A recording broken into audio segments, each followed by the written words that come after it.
we always do. That was good. Thank you.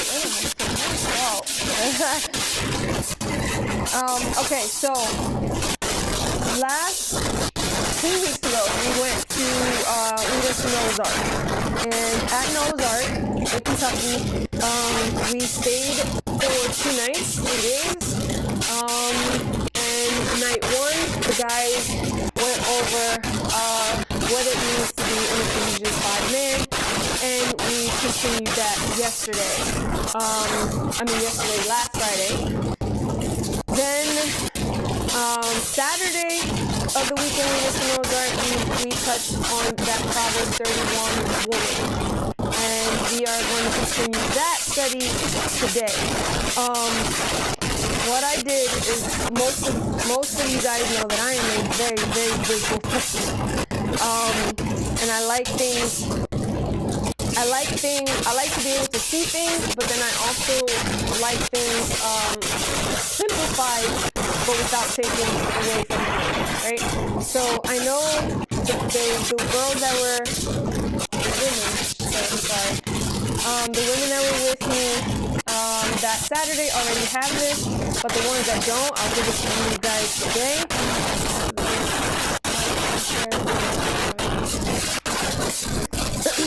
And now,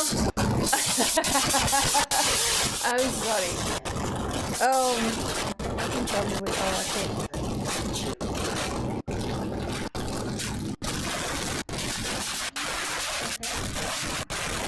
Are you sure? Alright. So what was given initially, what I gave you guys is Proverbs 31 from verses, I think, 10 and forward. And I don't want to say, I want to say modified, but I made it kind of like in our terms. Yes, like in our terms, because sometimes, going through scripture, going through the word, it can sometimes be like, what does that even mean? And a lot of us here, or a lot of you guys here, are fairly new in the word, right? And so we went over. What we did last week was I literally read through what you guys have, that Proverbs 31 list, and we went over again like what each verse or what the first couple verses and what every couple verses pretty much meant, and what was like laid on the woman, right? And after we finished going through it and actually picking through it, a lot of the girls were like, that's a heavy load. The Proverbs 31 woman, that's a heavy load. And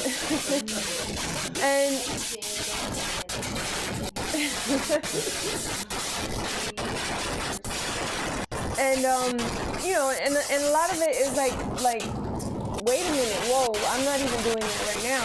Knowing and understanding that being a Proverbs 31 woman is this is a life process. You are not going to be that Proverbs 31 woman today. This is a growing process, and understanding that okay, for example, when you get a recipe, when your mom gives you a recipe, you might stick with the recipe for a little bit, but then you add your own touches to it, right? I don't like this that mom put on me, or I don't like this that dad taught me how to cook. So I'm like, I don't like when my dad puts like whole chicken, like whole drums with the bone and everything inside the rice. No, he's taking apart the chicken, no bones. I don't like it, but I love his rice, and I love that kind of rice. So instead of picking through the bones and having to take the bones out the rice, I just don't put. I chop up the meat, or I pull it, and I tweak.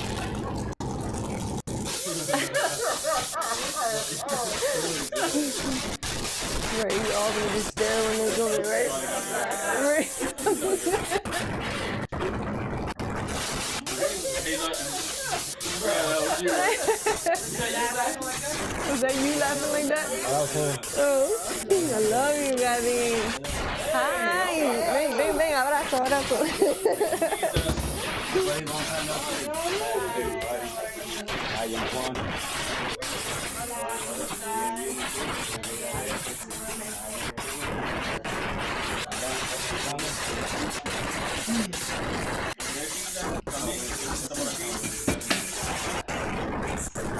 So, sorry guys. Yes. So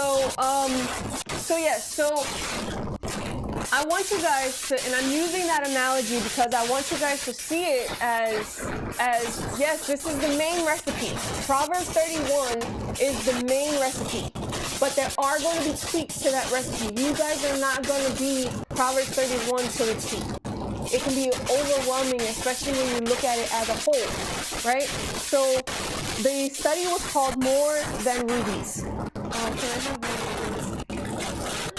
Just a ruby. So I ended up giving, I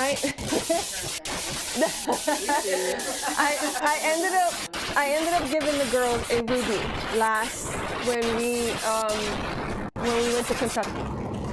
The study's called More Than Rubies, and the purpose is redefining worth, ditching the cookie cutter, and dating with character. The overall verse I would like to start with today would be Proverbs 31:10. And it says, "Who can find a virtuous wife? For her worth is far above rubies." So, recapping, before we continue turning our rubies today, right? We turned our rubies last 2 weeks ago a lot. I wanted to take a few minutes to catch everyone up, even if you were here during the Kentucky trip. I think this reminder will prepare our hearts for where we're going today, right? This is what the paper does not have my study on it. The paper just has Proverbs 31, 10 to the ending. So when we began this study, I asked everyone a simple question. When you hear the phrase Proverbs 31 woman, what do you feel? And for many of us, it wasn't inspiration. After we went through the list, it was not inspiration, right? It was pressure. Because when we read Proverbs 31, it can feel less like a beautiful portrait and more like an impossible checklist. And we talked about that, right? We looked at everything this woman seems to do. She works hard, she manages her home, she invests wisely, she serves others, she speaks with wisdom, she plans ahead, she fears the Lord. And by the time we reached the end of the chapter, many of us thought, how could anyone possibly do all of that? Right? But then we paused because Proverbs 31 was never meant to become a measuring stick that leaves women feeling inadequate. It was never intended to say you have to become every woman all at once. Instead, Proverbs 31 paints a picture of a godly character. And that's where our ruby came in, right? Each of you, well, most of you guys have received the ruby. This was from 2 weeks ago, guys, that they received their ruby. Each of you, so it says a wife of noble character, her worth is far above rubies, and that's a different translation. So we learned that God doesn't mass produce his daughters. This isn't like a factory that we're all Proverbs 31, boom, Proverbs 31, boom, Proverbs 31, boom. We are not mass produced as women, right? Rubies aren't all cut exactly the same. Every ruby, and if you know anything about jewelry, any ruby, any diamond, none of them are cut exactly the same, right? So every cut catches the light differently. Anytime you move it, I know it's a little darker here, and this isn't a real ruby, but anytime you move it in the light, it's going to shine. The face, the facets, they're going to shine depending on how you move it, depending on how you twist it, depending on the situation, the lighting, all of it. It's going to shine a different way every time, right? So, yet every ruby, even though it's cut differently, every ruby cut differently, every ruby catches the light differently, every ruby is still precious. Just like every woman God uses reflects his character differently. Some women shine through quiet faithfulness, others through courageous leadership, others through wisdom, others through compassion. Different cuts, same precious jewel. So that became our study. Rubies come in different cuts. So instead of treating Proverbs 31 as a checklist, we began turning our ruby one facet at a time 2 weeks ago, looking at a woman throughout scripture who beautifully reflects the same qualities. The first one that we looked at was Ruth. We looked to compare it with Ruth, we looked at Proverbs 31, 16, and 17. And it says, she considers a field and buys it. She is energetic, strong, and hardworking. This wasn't simply about business with Ruth. It was about vision. It was about drive, initiative. We met Ruth, and Ruth had lost everything. Who knows the story of Ruth? Most of you guys, you know, Maddie? And we can sit, and we can, I know you have missed it, we can sit and talk about it, but she was a Moabite, and her husband had died, and the husband's mom told her, like, you know what, Mom, I don't have a son to give you anymore, go and do you. And she was like, no, I'm going to follow you, I'm going to make your God my God. And she took in Naomi's, like, got it. So Ruth lost everything. She became a widow. She moved to a foreign land, yet she refused to let heartbreak define her future. She worked. She trusted God. She pursued purpose before she pursued romance. Her life reminds us that a godly woman doesn't put her calling on hold while waiting for a relationship. We talked about that. While you are waiting for a relationship, you should be still doing what you need to do. Go get that, that apartment. Go get that job. Go do what you got to do. Don't wait for a man in order for you to go do those things, right? Instead, she built a vineyard now. She built her vineyard now. And in dating, we learned something important. Don't look for someone who is threatened by the woman God is shaping you into. Look for someone who celebrates your calling instead of asking to shrink it. Right? We talked about it. If the man cannot praise you when you are leveling up in life, then that's a problem. If they are intimidated or if they see you doing just a little, or they feel like you're doing just a little bit better than them, and they have to say something to bring you down a couple notches, then that's a red flag. That's something that you have to be mindful of, right? After Ruth's story, we ask ourselves, am I building my life while I wait? Ruth, am I building my life while I wait? Questions when it comes to Ruth. Am I waiting on God while still growing? Have I put calling on pause, waiting for a relationship? And I know a lot of women that do that. They're like, oh, I don't want to go into that ministry until I have my person, or I don't want to do this until I have my person. That's not, no, you move when God tells you to move. You don't wait for the man to catch up. Right? What vineyard is God asking me to build right now? If God brought my future husband tomorrow, would he find me faithfully working where God planted me? When God brings you your person, God is going to bring you your person where you are. Right? So you have to ask yourself, when my person comes, is he going to find me where God needs me to be? Is he going to find me working where God needs me to work? Is there a specific vineyard that God needs me in? And that's where I am, and that's where my future husband can find me. Right?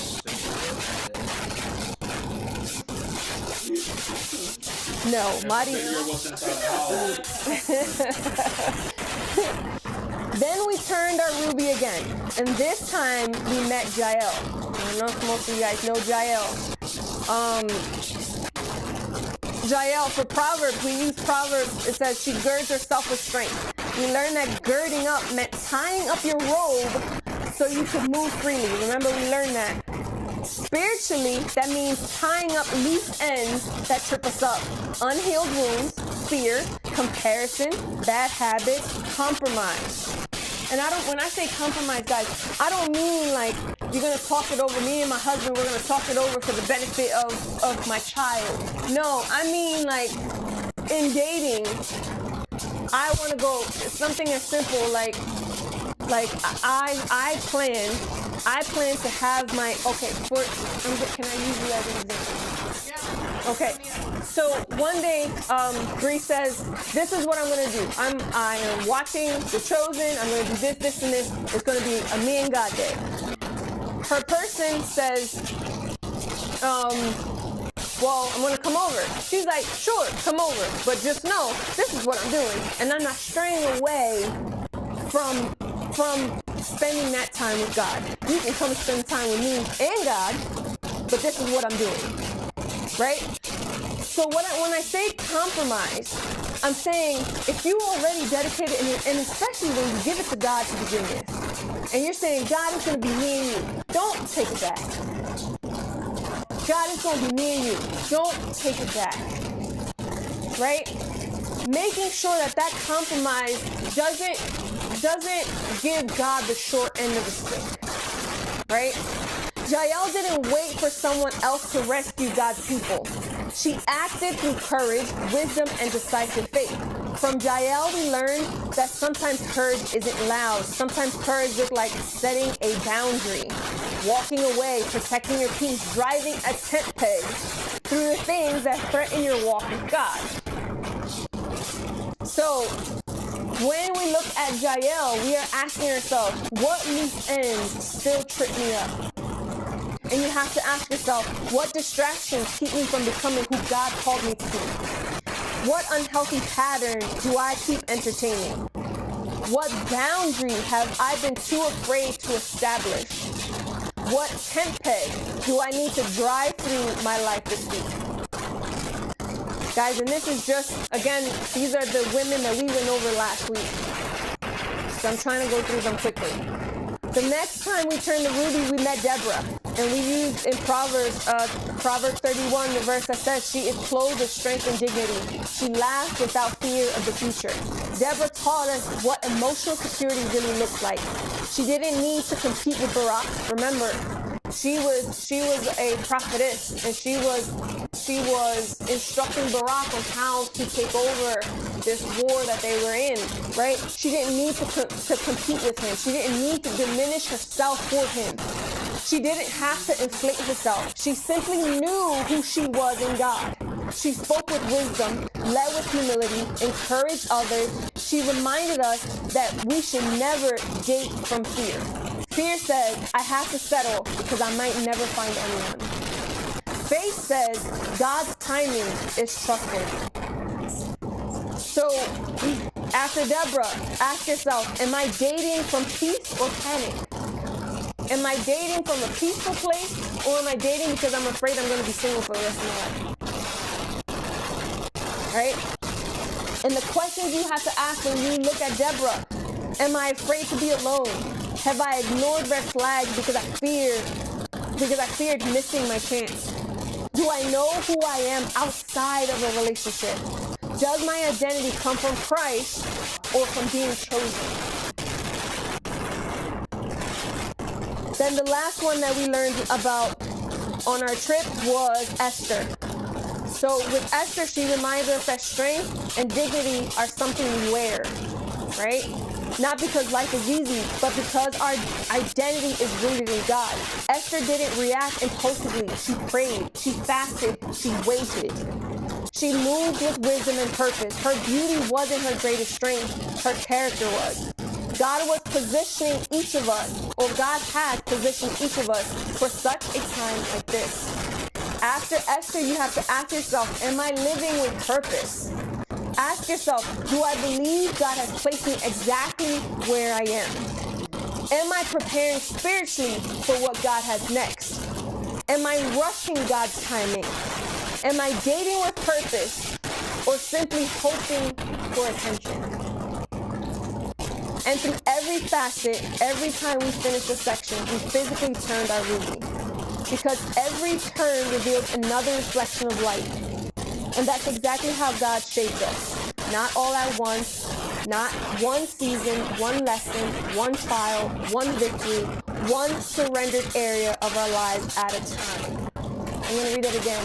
One surrendered area at a time.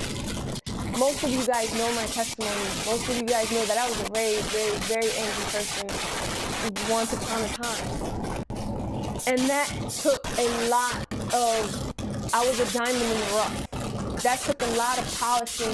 That took a lot of putting me in the fire and trying to get those little degrees out of my diamond. And I'm still a work in progress, right?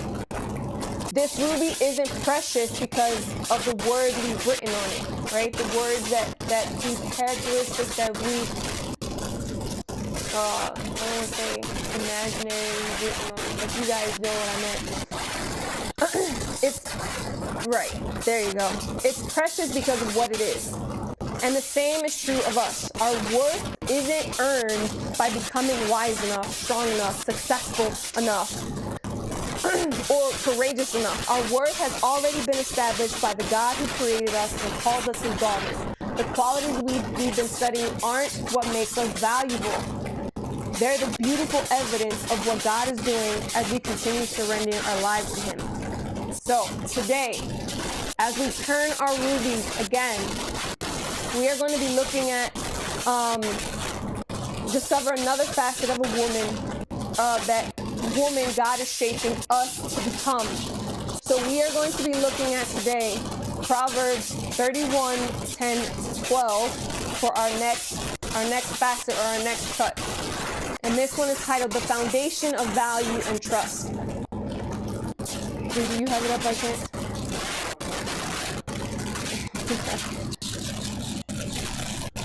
Sorry guys, I'm gonna have three, or if anybody else has it up, you can read it. No, I don't think I have the verses on it. 31, 10, and 12.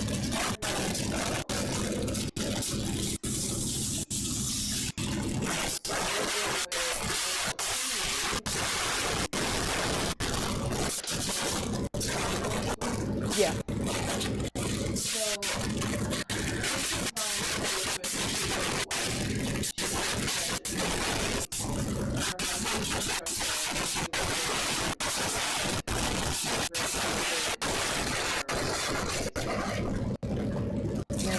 So, in the ancient world, right, rubies, we learned 2 weeks ago, rubies are rare. They're highly guarded and treasured. Imagine if you find a ruby. You're gonna wanna tuck that ruby away so nobody steals it. It's rare to find a ruby, right? The word virtuous in Hebrew doesn't mean quiet and perfect. It actually means, like virtuous, it actually means strength, capability, moral courage, efficiency. So it's not saying be quiet like a quiet woman or a perfect woman. It's saying be a woman of strength, be a woman of capability, be a woman of moral courage, be a woman that is efficient, right? It's a warrior word. Your value is so connected and so set by God and is not determined by your relationship status or whatever algorithm that dating app puts you in. This is not you being virtuous it's not something that a guy can just come and just be like, oh, you're virtuous. No, you are going to be virtuous considered, like, God is the one to be able to call you virtuous, because you don't know what mess that guy is going through, or what mess that he might have a ruby and don't even know it. So we have to make sure that our standards, or what we consider ourselves virtuous, is through Scripture. It's through what God has called us or has instructed us to be. The strength behind the word, and last time we spoke about, even with the dating apps, how like you swipe, was it left? You swipe left, and that means that you don't like the person. And when you get that swipe left, I don't know if you get the denial. I've never been on a dating app. You get the denial when somebody swipes left. Listen, I don't know. So, right. Right. So when you get the swipe left, you feel like, was I not pretty enough? Was I, yes, they can reject you on the dating app. I don't think it shows though if you've been rejected. But if you go quite some time without getting a response, you start to feel a little like, what's wrong with me? Like. But that's like the new generation.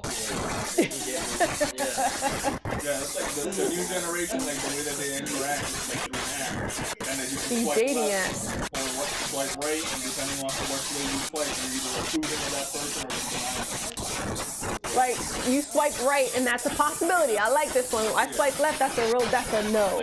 Like a hard no. That's the new way. Yeah, right. And us as women, and I can only speak for the women, but us as women, when whoever has done dating apps, when we get to swipe left that they're not interested, we're like, kind of stings a little bit, as a woman. A lot of us don't know how to handle that rejection, right? And we have to be okay because we are not going to be everybody's cup of tea, and we got to understand that God doesn't have every cup of tea for us.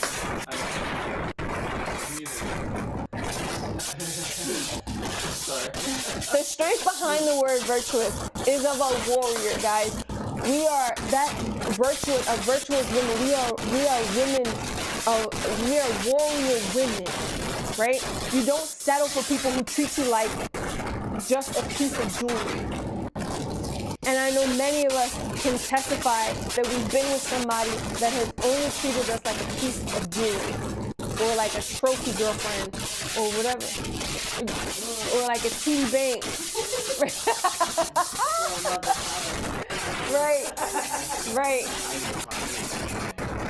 Right. You need to pray and find yourself a ruby. Right.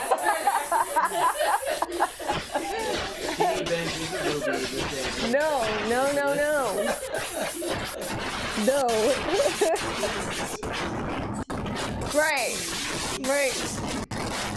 Right. I wish you was here last week because we hit that. We hit that. It is, like John has said last week, it has anti-biblical. Stop it. Don't let John come for you.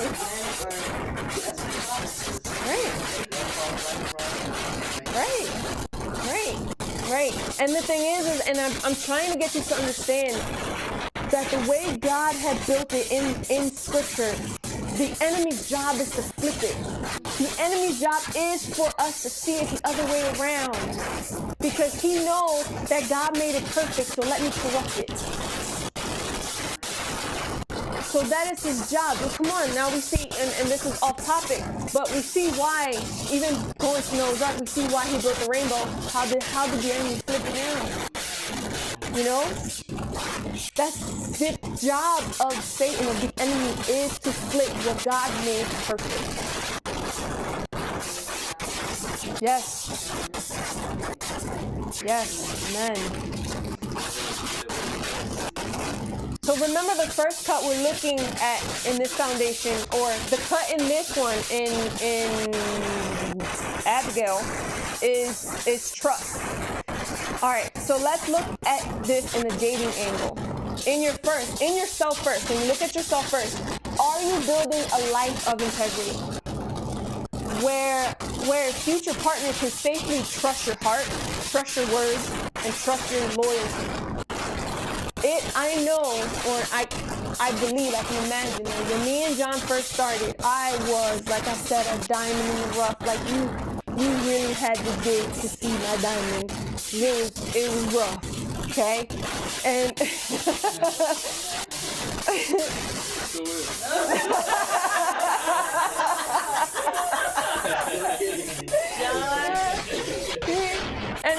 and the fact that right, I'm gonna leave the bones and the rice for him, okay?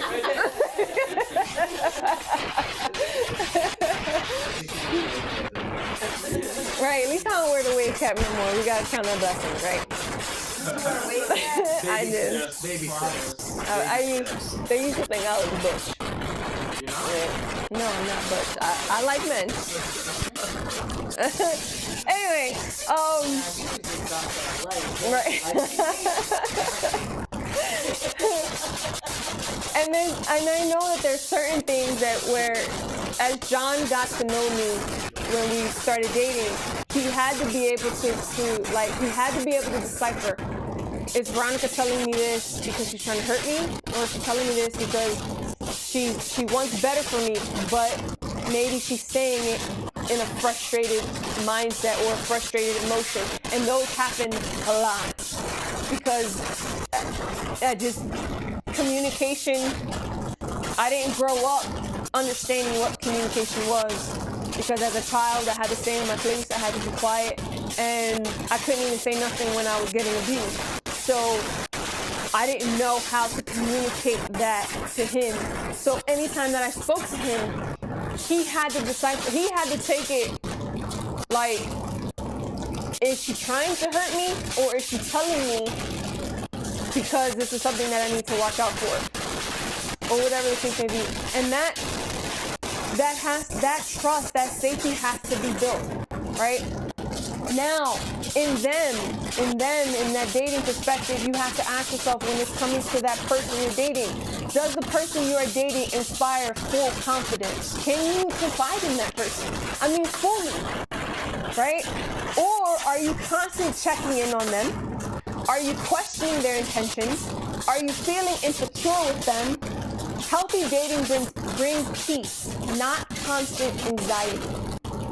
If you are consistently anxious, this is not it. If you can't sit there and be like, I can have this conversation with this person, then that's anxiety, because you're supposed to be, I can tell John anything. Sometimes I may wait a little bit because I'm like, I'm really emotional right now, and I'm gonna wait. But I come back and I tell him. So imagine holding a priceless ruby in your hand, right? And I need you guys to imagine this as well. I need my guys, to imagine this as well. As you slowly turn it, the first facet, or one of the facets that catches your eye. The first facet is wisdom. Go ahead. Go ahead. No. Right.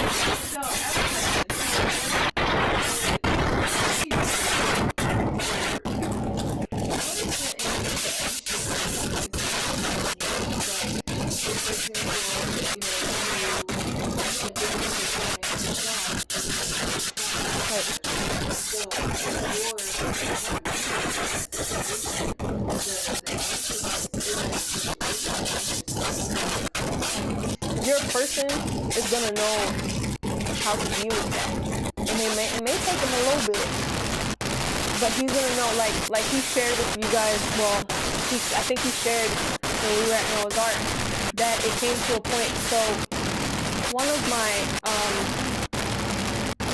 relationships, I was with the guy for 5 years, and he used to put him in, and I was young, and I was like 11. I was with this kid from 11 to 16. And I was since I was 10. So imagine, I had my stepmother that beat the crap out of me from the time I was 2 to the time I was like 12 when I started fighting back, right? Couldn't say nothing to her. I had to defend my siblings, my sisters, because when she stopped hitting me, she started trying to hit them.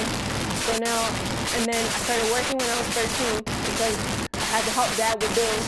When I came home from school, I'm coming home from school, and I'm cooking for the kids because my stepmother is on the couch reading her romance novel all day. All day. So I had to come home and cook, rush to cook, go to work, come back from work, make sure the kids had their homework done, bathe, get them in the bed, right? Then, so Dad didn't know that she was abusing me, so I had to hide that from Dad. All I wanted was someone to love me, right? So I started dating this guy, thinking that you know, he was going to love me. And first 2-3 years were good. Then it started getting to where the cheating started. Like, I would leave school drunk. Aaron so can testify. I would leave school drunk because I would go to school drunk. Leave school drunk to go beat up girls at his school. Right? To where it got to become abusive. My dad, he hit me once on my face. I had a really big bruise. I'm right here. My dad thought it was a hit. Right. I was like, Dad, hitting right there. I had to lie to him, tell him no. I was at work, because I work with little kids. I was at work, somebody hit me with a baseball bat. Somebody hit me with a baseball. So that I didn't have to tell him, yeah, your daughter's getting beat up. So there were times, no, I was getting beat up by the stepmom too. But I was getting beat up by the boyfriend. Right. And there were times where at one point I was talking to one of his guy best friends. And he didn't like it. He came from across the street, grabbed me from my shirt, pinned me up against the outside, in front of everybody on 36th Street. Pinned me up against the door, and he was like talking reckless and shit. While his best friend and our other co-workers just stood around me, watching me do it. So when me and Jonathan started, there was one time, and this is the instance that he had told you guys about 2 weeks ago. I was sitting, he came over to my parents' house, and I was sitting on the floor. He was sitting on the couch, and he went to kind of like give me a hug, but he wrapped his arms around my neck. I completely bugged out. I like pulled his arm off. I was like, can't touch me like that. Blah, blah, blah. Like I crying. I was bugging out because that took me back to getting yoked up on 36 and having mad people there and no one helping. So he had to, that was not the situation like you were saying in a sense. It was my anxiety because of my past trauma. And he had to work around it. He had to he didn't know where that was coming from. But he eased his way in. He was like, Vero, I don't know what this is. And he just hugged me because I'm hysterically crying. He just hugged me. And he's like, I don't know what this is. But I'm going to be patient. And he knew how to handle that anxiety because he knew the anxiety wasn't because of him per se. It was something that was happening or had happened to me that now he had to clean up the mess. Right? So to your question is, those anxious moments are going to come. Now you have to see how that person is going to take that anxiety. Even after they know, like, it wasn't you per se. And you also, it comes with discernment as well. Because you got to know, okay, if you know that you're getting anxious, but it's not because of the situation, you're on a good track. You know it's not him giving you anxiety. Right? It's because of something that you went through in the past. That's a little different.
Amen. And for the men, I want you guys to just, when you find,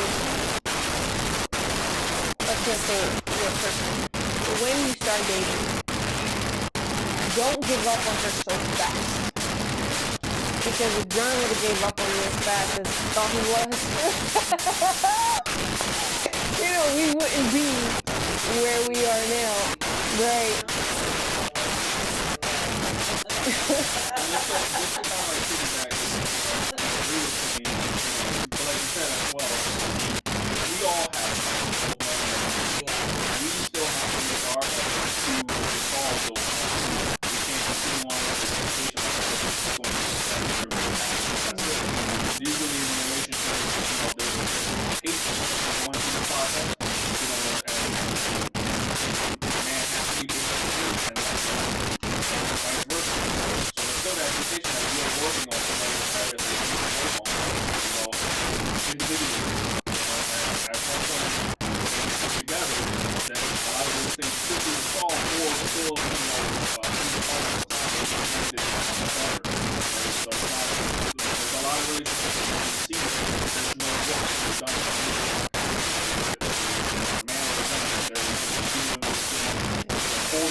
God can't take the diamond out of your diamond out of the rough if he doesn't put you in situations that show you where the rough is. Right? And that's so important. Understanding that there's gonna be situations that are going to trigger those traumas and whatever. And not to take on those traumas as part of you. And a lot of people, men and women, do it. Where they're like, this is just the way I am. No? Or that's the way life made you. That's the way situations made you. You gotta rebuke that. Yeah, exactly. And I love that you said that. We're gonna go back to that. Yes.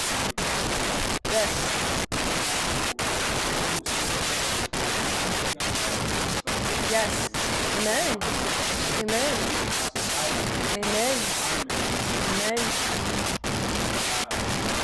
Yep. Exactly. Yep.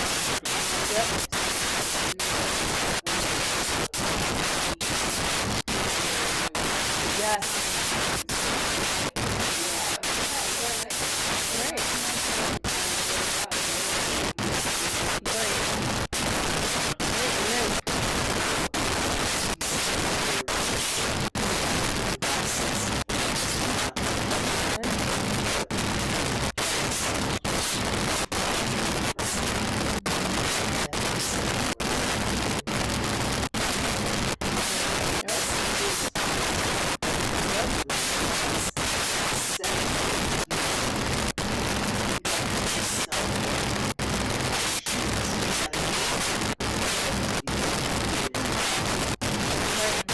And a lot of the problem is we get involved before we know. That's the big problem, because once we get involved, there's emotions flying everywhere. Now it's not just physical, like I think you're attractive. No, now it's emotional ties that are built when we get involved, and then when they start showing their true colors, you be like, what? Wait a minute. Right, you start tucking the flags under your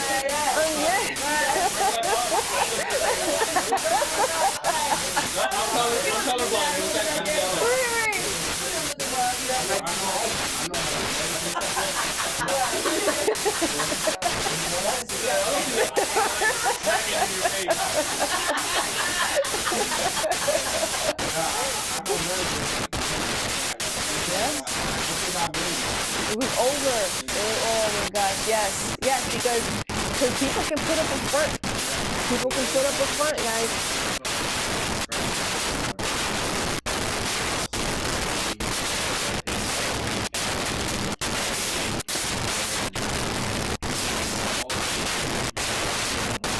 crazy?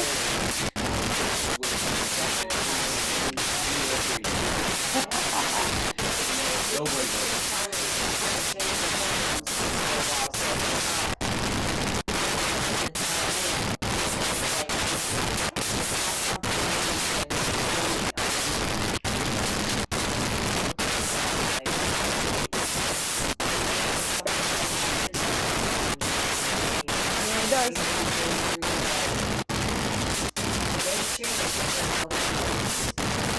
And not all the time, like, you just, look, yeah, you can go back.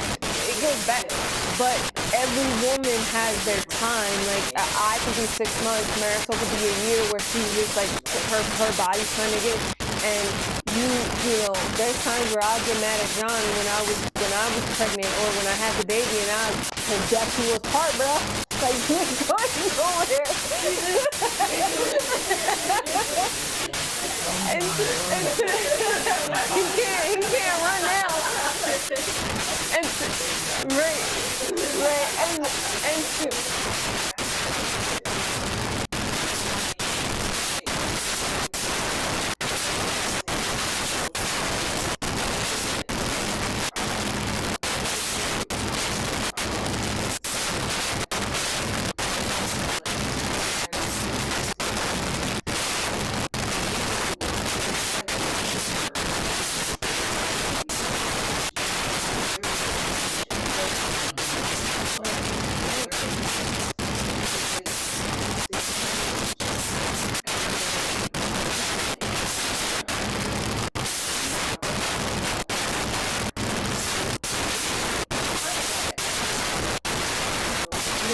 but it is so foundational.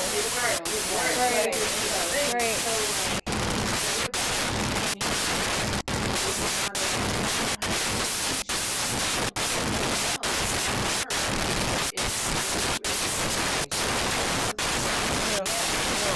And then yeah, sometimes it could be, yeah.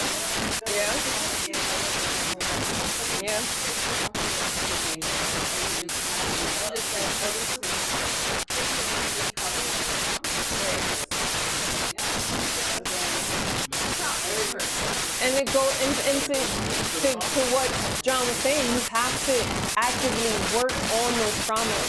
And if you see that your person, and this goes for the men too, if you see that girl is not working on her traumas, have a conversation with her. And if it still ain't working, you gotta go. You know,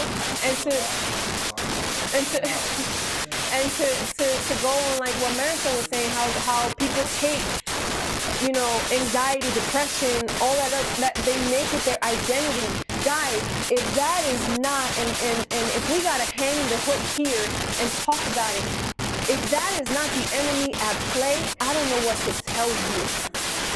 It's John. When I tell John, I was like, I've gotten a little out of that. Where you guys know I get chronic migraines. I get Botox in I get 34 injections in my head and neck every 3 months, right? But there's, yeah. Botox, when they put it in your face, it's supposed to make you look younger. But when they put it in your scalp and stuff, it's supposed to help with migraines. They put it in like your trigger point. Huh? Go ahead. No, Botox is a needle with like, it's injections. Yeah, my migraines are that bad. Yeah, so it would get to the point where I would, like, when I would ask for prayer, I would tell people, I was like, God, can you help me pray for my migraine? And John would let me know that that's not yours. You're taking it. You're making it your own. And I had to think outside the box. Because these are moments where John has to tell me, no, you are taking in this identity that's not yours. And that's the same thing when I tell him I was like, I'm having my anxiety today. What are you talking about? That's not your anxiety. Give it to the Lord. God says give it to the Lord. The book that me and the girls are reading, Boundaries. I'm sorry, ladies. I am on chapter 8. I am obsessed with this book. Listen. I'm obsessed with this book.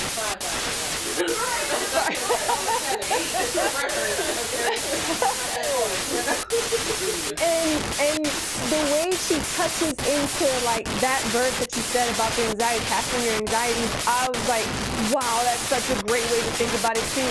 Like, I would definitely recommend the book. It's called Good Boundaries and Good Vibes. It's for everybody. It's not. Yeah, it's.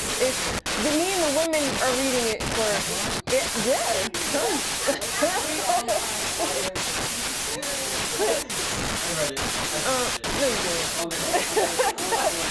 But anyway, you just like guys. Mental. How can I say this without offending? I was trying not to say it that way.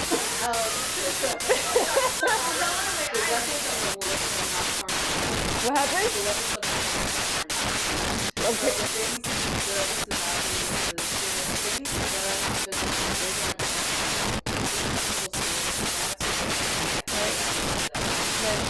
Right. And the enemy's job is that they can keep you in anxiety, keep you in depression, keep you in this mental health funk.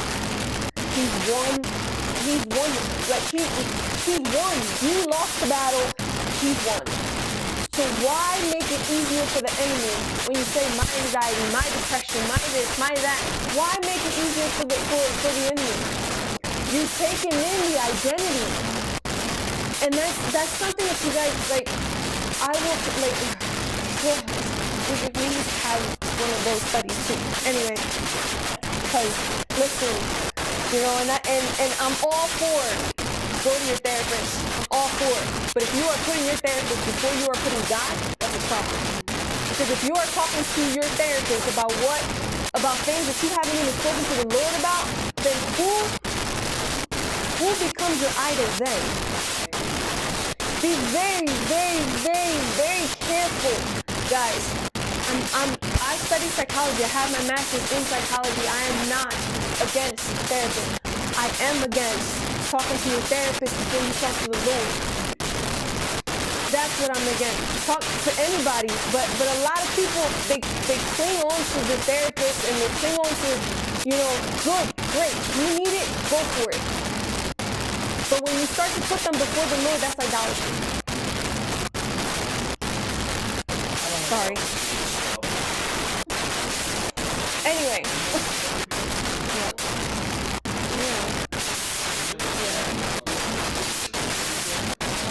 Therapy or work.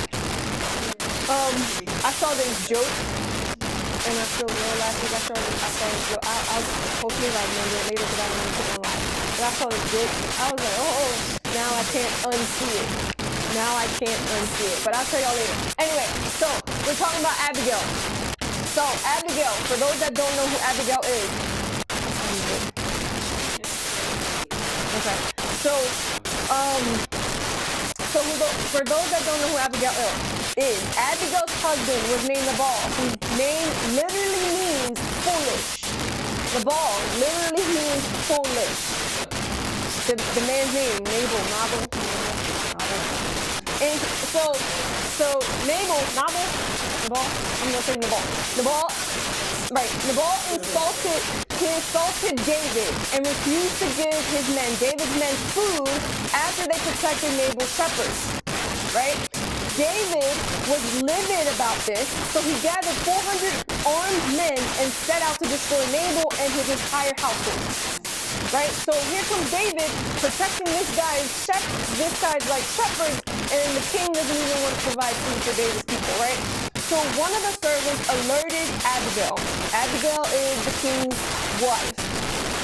Without telling her husband, and I highlighted that, without telling her husband, she quickly loaded up donkeys with a massive feast and rode out to meet David on the road.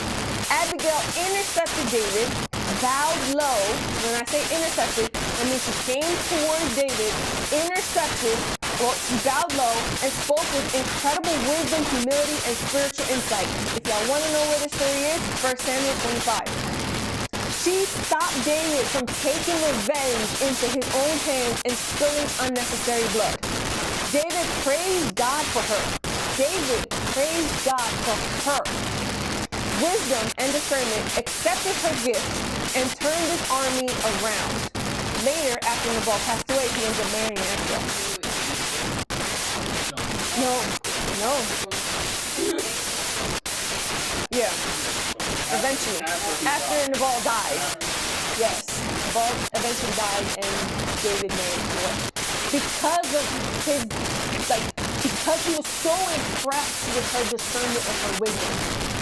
Want me to finish the story before you have that question? Because I might have an answer to that question.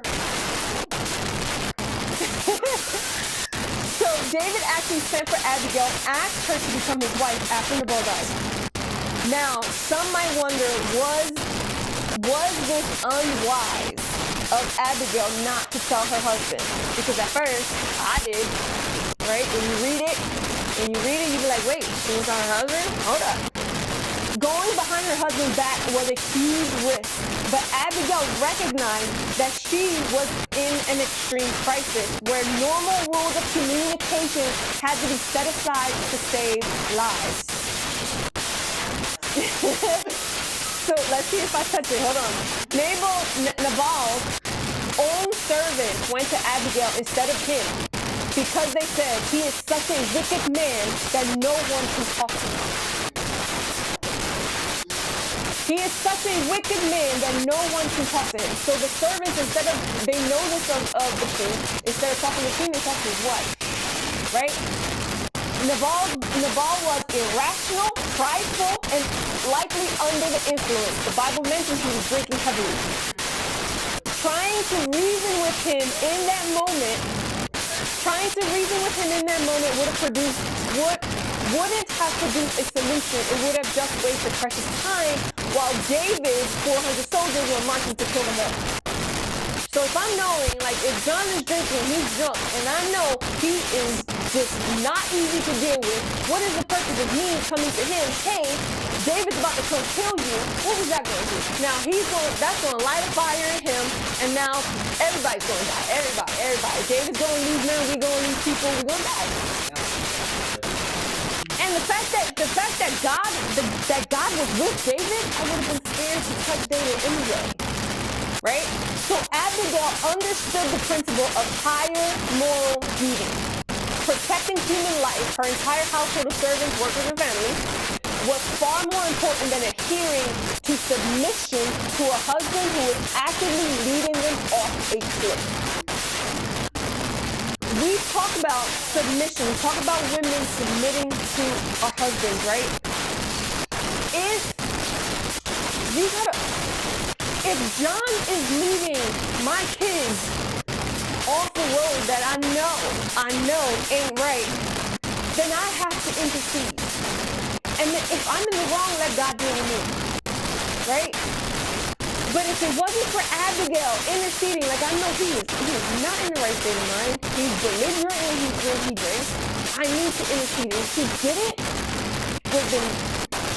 we're in chaos. So at that moment, it wasn't right for her to submit to her husband because her husband was not in the right state of mind to do so. Right? So Abigail didn't keep it a secret to betray Nabal or run away. She did it to absorb the damage he caused.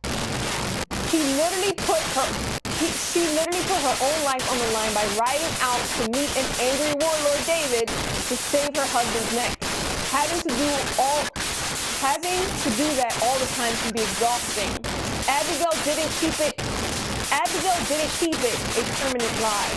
Verse 36 says that when she got home, Nabal was holding a huge banquet and was completely drunk. So she waited until morning when he was sober to tell him everything that happened. Last time we got together, we talked about this. I told you guys there's moments that I'm not bothering Jonathan at work.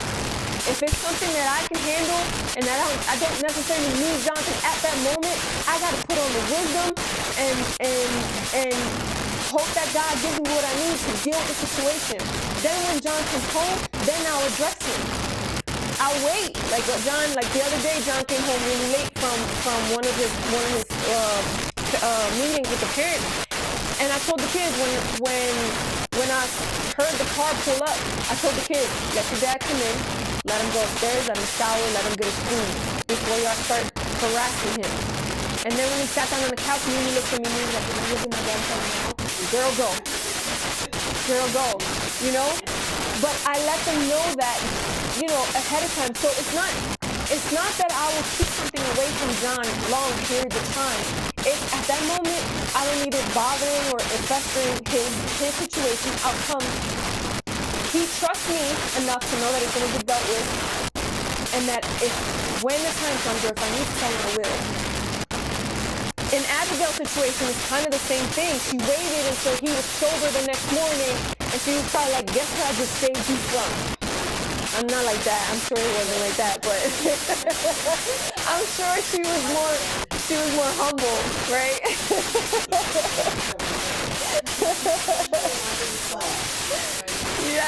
Yes. Right.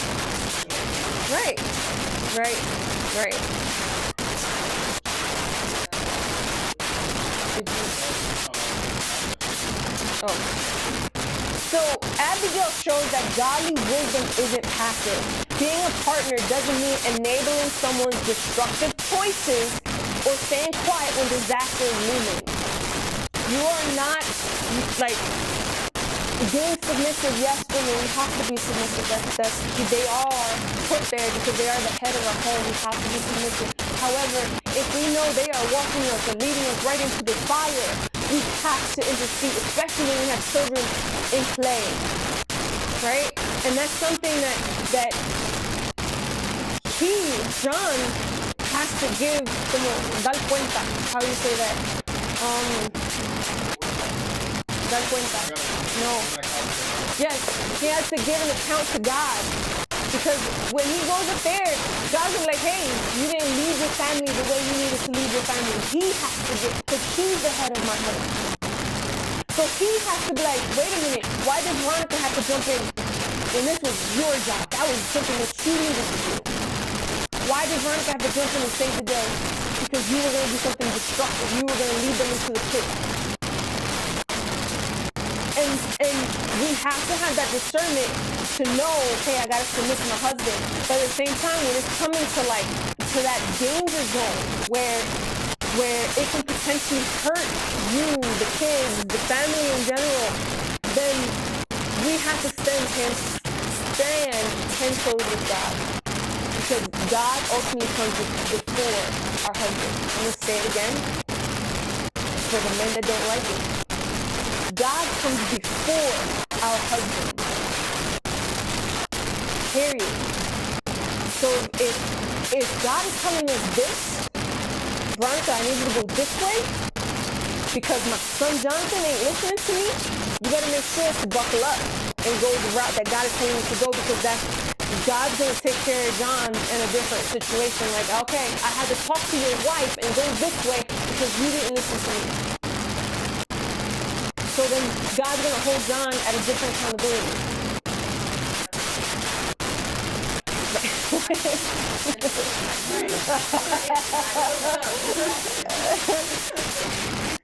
So there is a difference between everyday decision making, which requires communication, and crisis management. Abigail knew when to speak, who to speak to, and how to de-escalate rage. Abigail's story is warning about who you choose to date. Nabal's foolishness forced Abigail into a dangerous, terrifying situation. Dating someone who is stubborn, hot-headed, and refuses to listen to reason will put you in positions where you constantly have to clean up their mess. Let me read that again. Dating someone who is stubborn, hot-headed, and refuses to listen to reason will put you in positions where you constantly have to clean up their mess. That is exhausting, ladies. That is exhausting.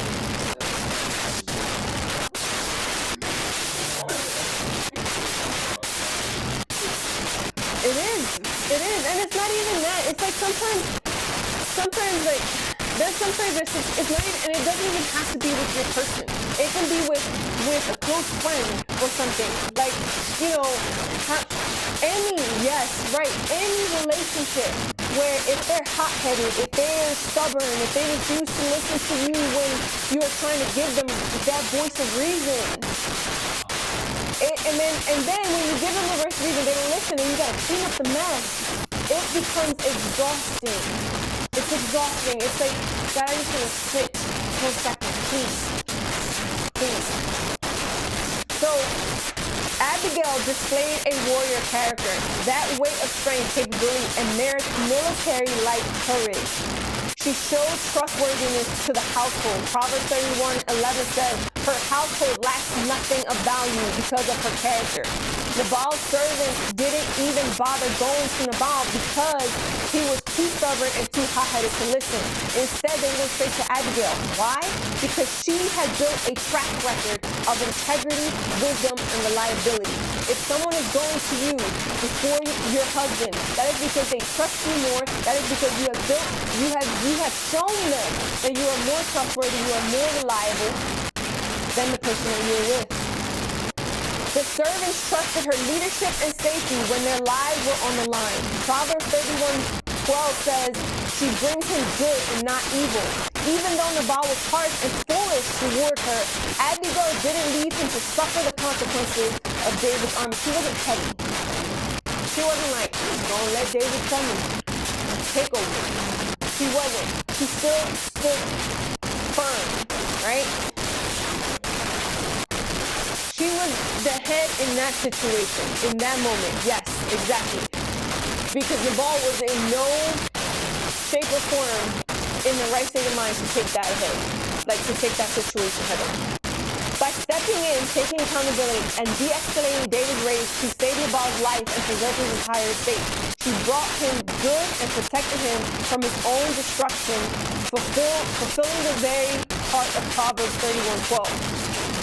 Yes. Giving 80-20, definitely. Huh? Remember when we talk about that 50-50 relationships are never 50-50? It's giving 80-20. Abigail 80, Nabal 20.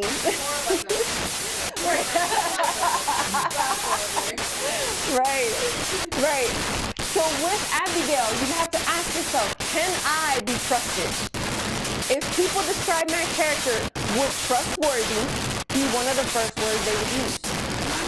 Do I create peace or do I create chaos?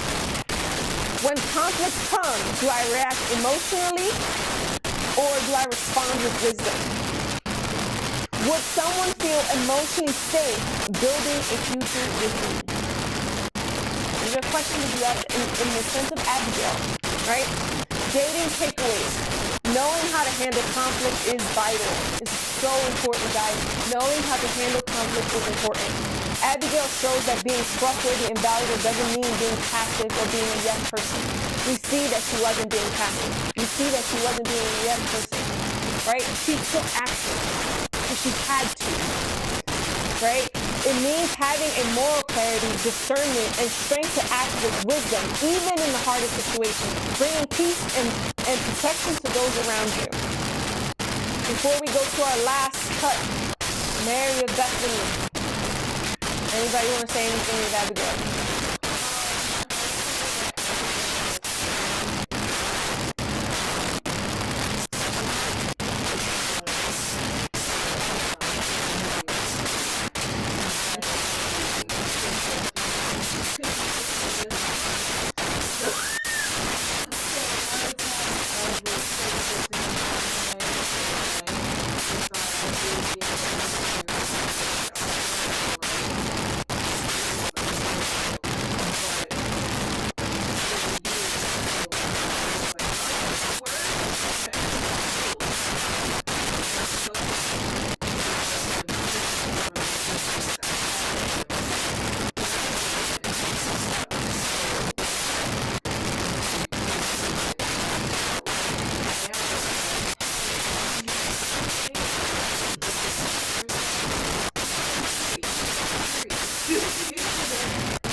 None of us have.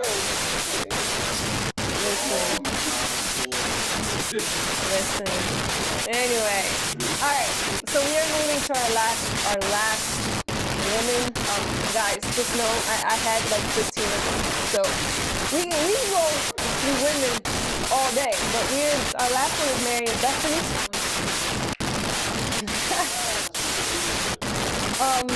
Bree, can you read Proverbs 31:30? Our last one.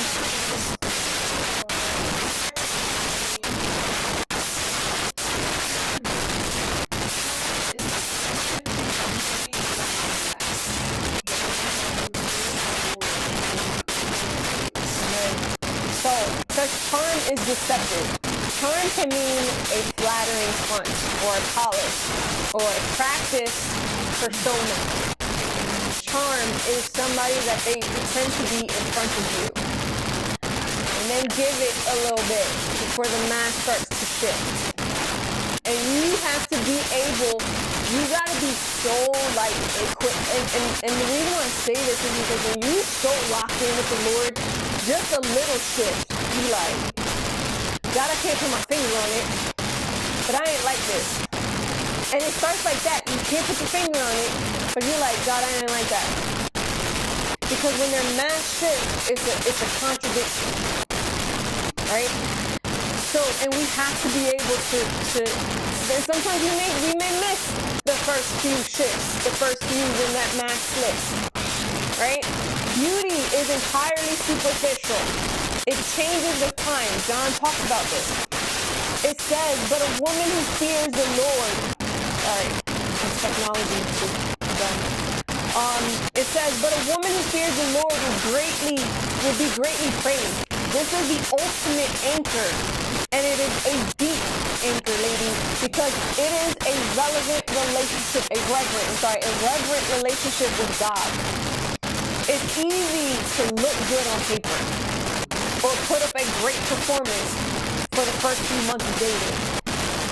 But that superficial charm eventually wears off and life gets real. The dating perspective in yourself, you have to say to yourself or ask yourself, are you spending more time creating your outer appearance?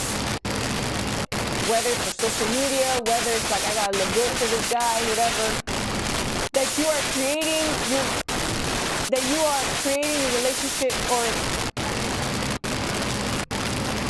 I missed a couple words there. Are you spending more time creating your outer appearance than you are creating your relationship with the Lord? And then for your person, you have to watch out for that deceptive charm. A person can say all the right Christian words, buy flowers, open doors, but how do they act when things don't go their way? When things don't go their way, guys, that is like, if God don't show you things, when things don't go their way, watch how they act. Watch what they say. Watch their behavior, because that is going to show you so much about them. Watch it. Watch those behaviors, guys. Look past their charm and look for a genuine, consistent fear of the Lord. As we turn this movie one final time, we get to see this facet, the fear of the Lord. Every other quality finds its source right here. Proverbs 31 tells us that charm fades and beauty passes away, but a woman who fears the Lord is worthy of praise. Mary of Bethany reminds us that true beauty begins at the feet of Jesus. Because before she was known for doing anything she did, she was known for choosing Jesus' presence above everything else. Right? Let's meet Mary of Bethany. Most of you guys know the story. She showed spiritual depth over her outward appearance. When Jesus entered their home, Martha immediately went to overdrive with host duties. Right? Y'all know the story. Running around, cooking, preparing the space. It was very easy to mistake for a checklist mentality. She had to check off, is the table done? Is the food done? She had to check off that list. But Mary sat at Jesus' feet, completely focused on listening to his teaching. Martha was consumed with outward appearance of the house and the task list. But Mary recognized that physical task and outward performance passes away, but time spent knowing the heart of God endures forever. She prioritized a genuine fear or reverence of the Lord. It is easy to get caught up in the outward performance of dating, of wearing the right clothes, of saying the right Christian phrases. And I can't tell you how many times I've been in situations where, like, even when we were in charge of the youth at one point, and like I would know that two of my youth were talking, and I would know like the girl and like the boy would say something so like just sweet and Christian, and I'm like throwing up in my mouth because I'm like I know it, especially when you rip and run around Canaan, you just know these kids. So I'm like,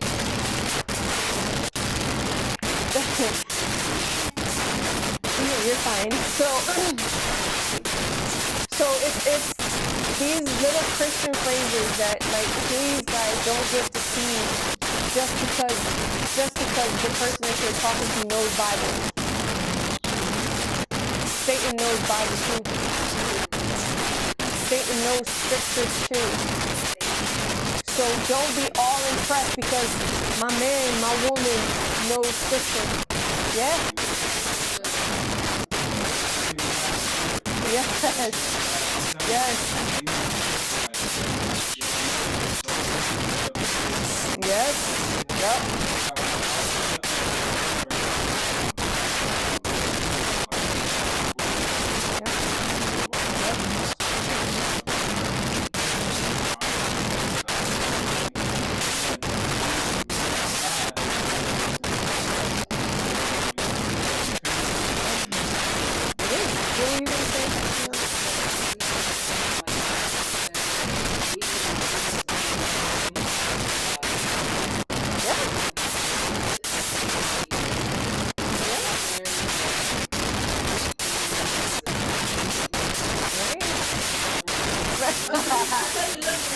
No, but yours didn't know scripture like that.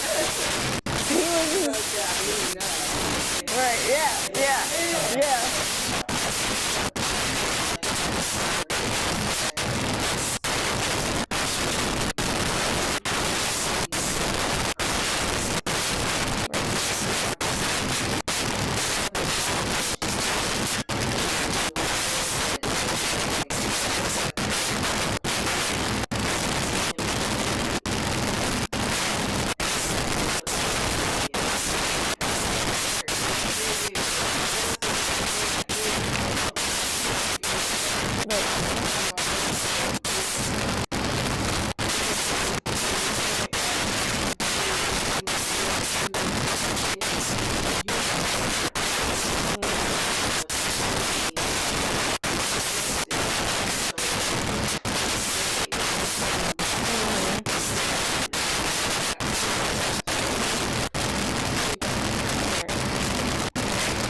Reminds us that the foundation of who we are isn't your external performance, like Gabriel was saying.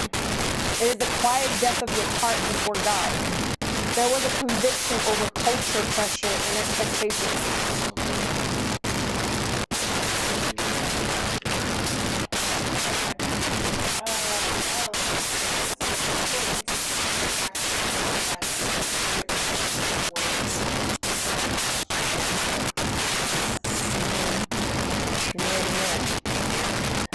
Frustrated, Martha complained to Jesus, Lord, don't you care that my sister has left me to do the work by myself?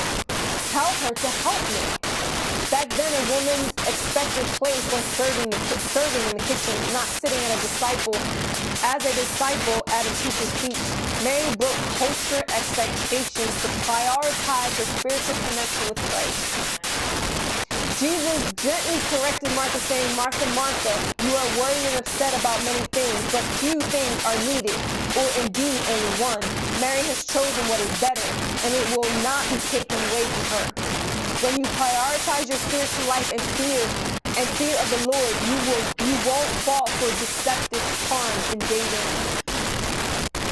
You won't feel pressure to force a relationship, compromise your standards, or put on an act to keep someone interested.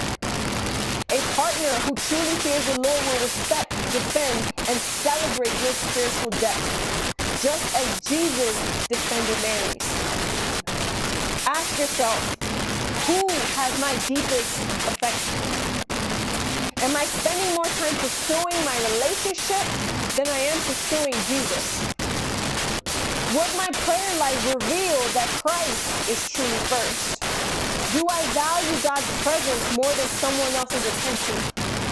And is my relationship with Jesus deep enough to recognize deceptive harm?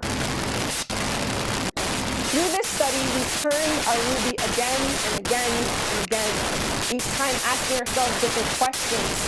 Can I be trusted? Can I be trusted? Who has my deepest affection? Am I living with purpose? Am I building my life while I wait?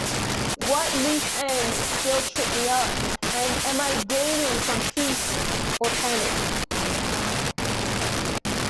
Notice something, ladies, and I want guys, I hope you hear this too.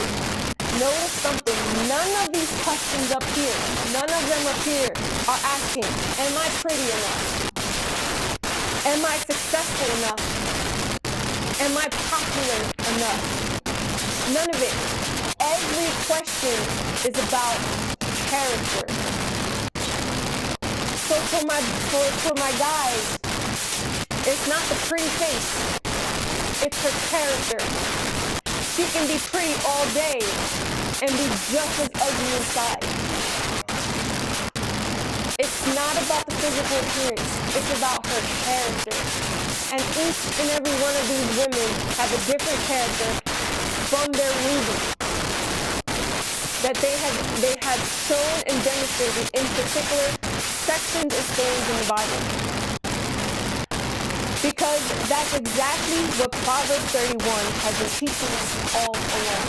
Yes, again, Proverbs 31 is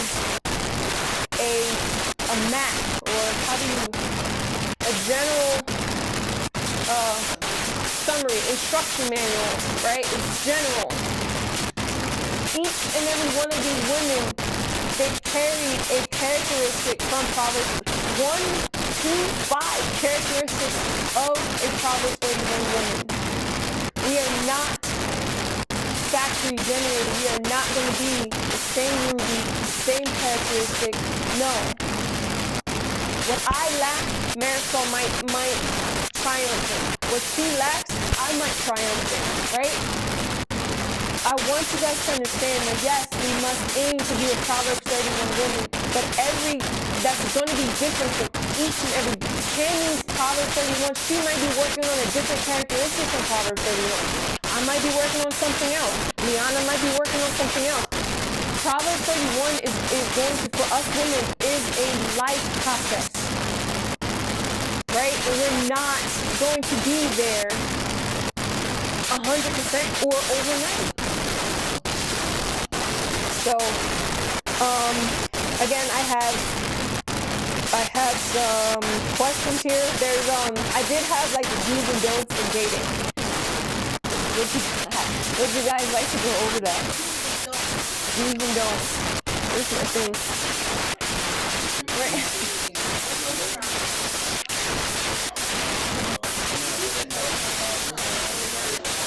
Can you give this to Marisol?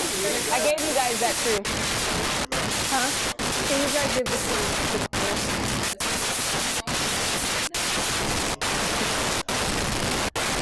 Alright.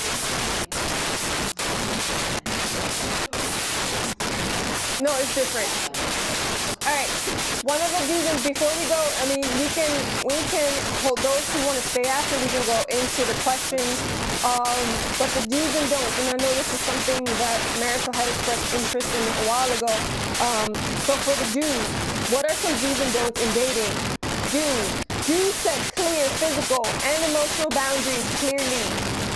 Have an open conversation about your personal standards before you find yourself in high temptation settings. Have those conversations about your standards. Be open, like have that communication. Like, John shouldn't be having to read my mind. I should mean what I say. I should mean what I say and say what I mean. He should not be having to read my mind. So if I'm telling him, hey John, I would like to wait until we get married for anything intimate to happen. If he can't respect that, you might want to check that.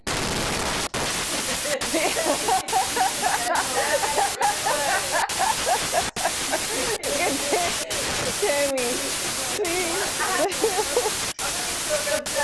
Right.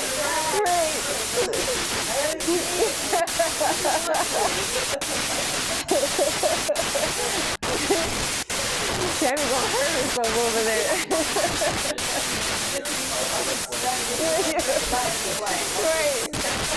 Right. Do plan dates in public, well-lit, or active environments. Choose activities like coffee shops, local markets, mini golf, a group dinner that encourage conversation without isolating yourself. Church. That's not a date. Well, wait. Wait, it might be a date because I might want to see how you worship. Like, that's not a date. I'm getting the best part. Well, I'm different.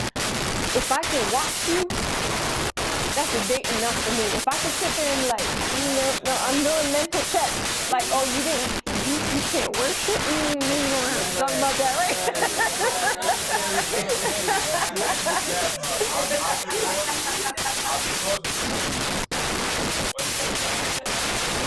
Or they're uninterested.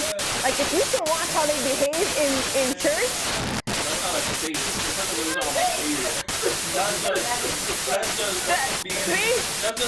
that's a date.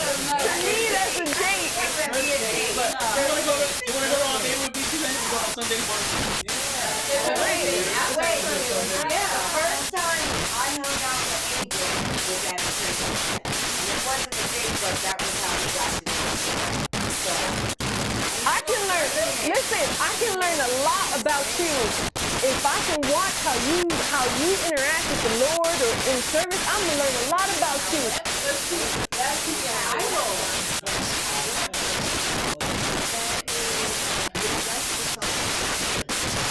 No, of course, but it's gonna be in my mental note, like.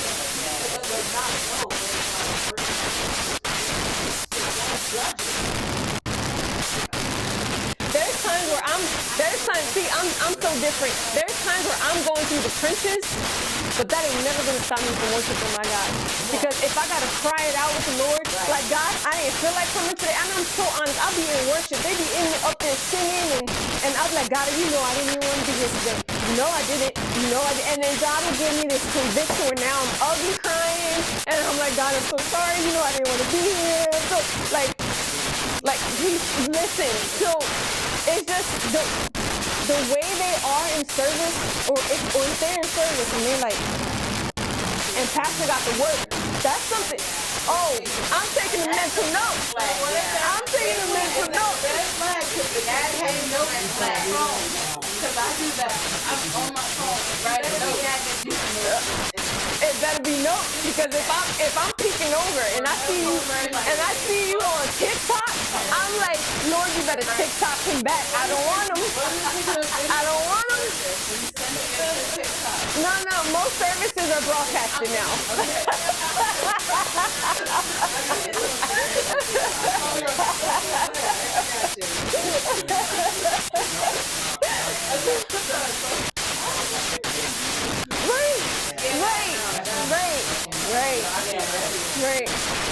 Right.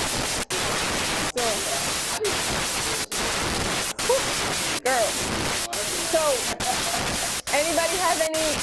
restrictions on planned dates in public, well-lit, active environments. Go ahead. No. Look, being a gentleman. Green flag. Good job, Johnny. Good job. Good job.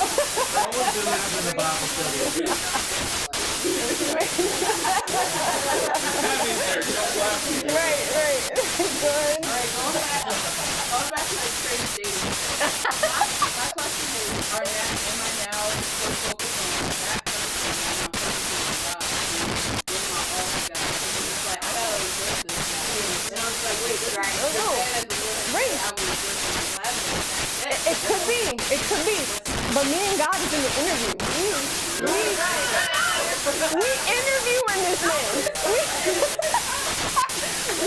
We are in an active interview. What are we talking about? Right. And then we turn to the side and he's on TikTok. Okay, God, I see it. We here. I'm gonna still worship you. Right.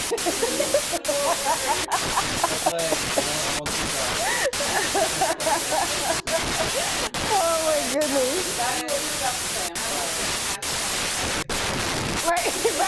Right. Active interview. Yep. Me and the Lord, we interviewing this man. Alright, again, got me.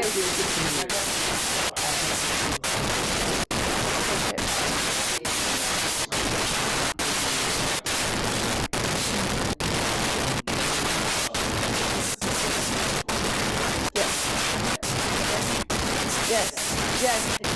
We have fallen into, and I have my husband here, and I have little Rose, that, you know, I'm an old soul. I don't believe in this casual dating thing.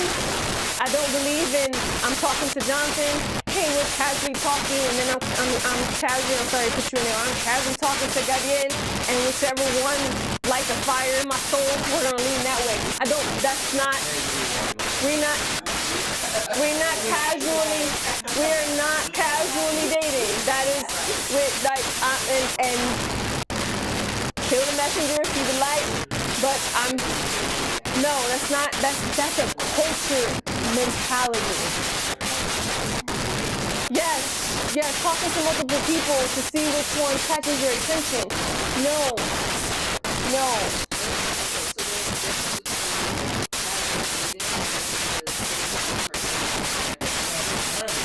Friends is different, right?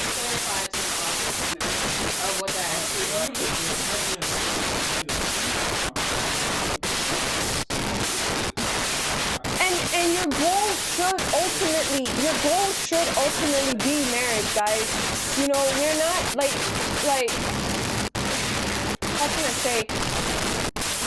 Yes, we're not testing the waters. Now, if it doesn't work out and you guys find too many differences and you guys have to split ways, then cool. Have that conversation, split those ways. Great. But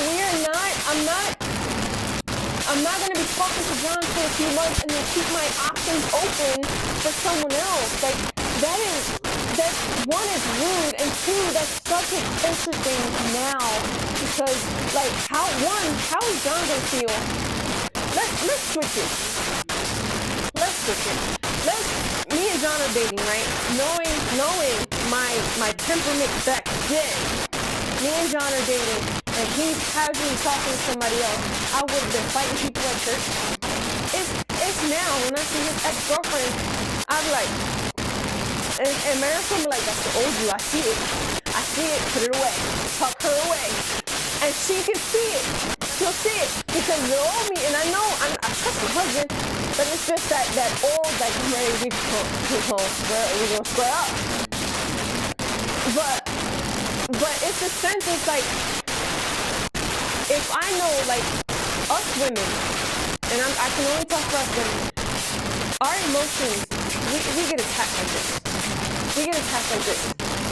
So, and you may say you don't, But you can be talking to a guy for 3 months. Miss Penny. No, but you can be talking. Right, right, Miss Rose. I didn't say you're bad. Like, stuff No. you watch, No, but that's just happening. what I'm saying, like Miss Penny, what I'm saying is, I know that and John knows I was left on the edges. So 3 months he could be talking to somebody, and outside I'm like, go for it, peace, deuces. But inside I'm gonna take that to heart, or this whole friends with benefits bull crap. Yeah, nobody does that.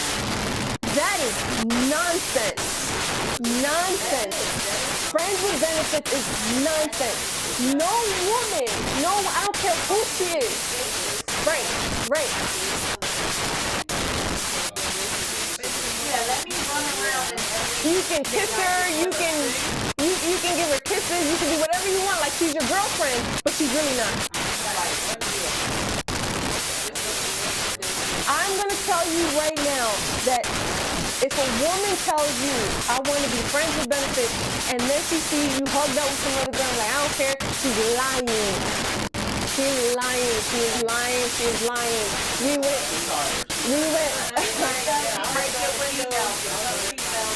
went.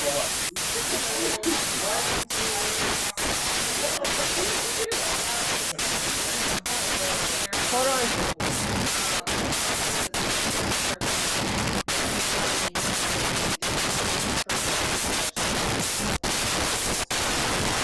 But you have to have that conversation with the girl, because if she is simply your friend, you have to make it clear.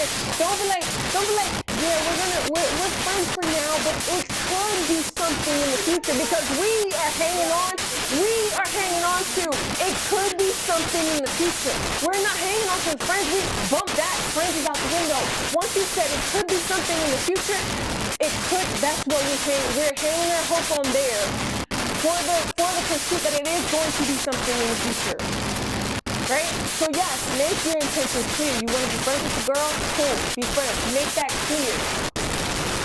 Without all the gray areas in the beginning. And then if it moves into something to dating, okay, then that's another conversation that you're gonna have with that person. Anybody have any? Yeah. Right.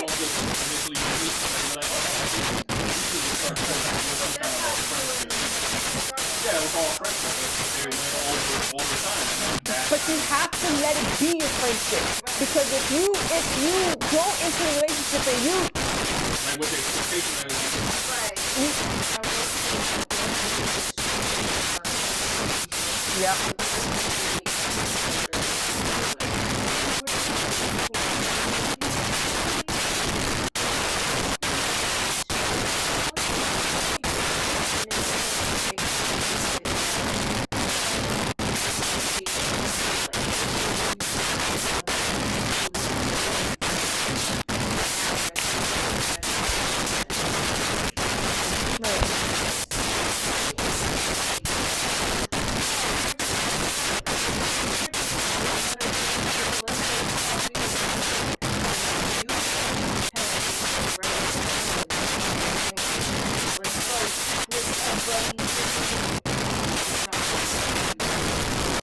and that's the way culture has pulled us into being. I'm not saying that the first person you lay your eyes on, that's going to be your wife, that's going to be your husband, because it ain't. Because it ain't. But what I am saying is, let's stop playing with people's hearts, right? And let's keep it real. Right. Let's stop playing with people's hearts. And that's why I will never understand friends with benefits. I will never understand it. Because us girls, and we talked about and we went through what happens when we are intimate with someone. And those chemicals, those emotions, God intended for them to be there for a reason. So when you just actively try not to be so vulgar online. Right. But you like when you can so openly just be intimate with someone in that way, you are putting yourself in the crossfire for being hurt because we don't know if that person is for you. Right? So this is why it's so important to be friends with that person before, and because when you're friends with that person, it's more relaxed than when you give them that, like, oh, Jonathan's my boyfriend. Now Jonathan has to perform to boyfriend expectations, right? So when we are just friends, John can be whoever he needs to be, and I can see, okay, I can see his fruit because he's not trying to be my boyfriend, he's being my friend. Now I'm starting to see, okay, I can see where his path, there's no I won't say expectation, but there's no like something like there's no weight. Like there's no like weight in the relationship where he has to put that mask up because I'm her boyfriend or whatever. No, I'm her friend. I'm gonna joke around with her. Whatever the case is, you get to be friends with that person and then realize, right, it might be something more.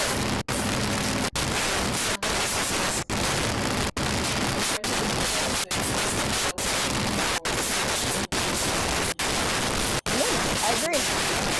Say that again.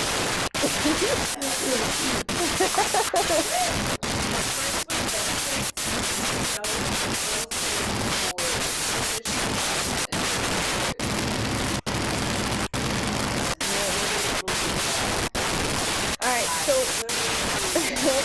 we only got through the second D, and that is date in public, well-lit, active environment. I know. That's why I'm saying we got to the second one. Go ahead.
right. So,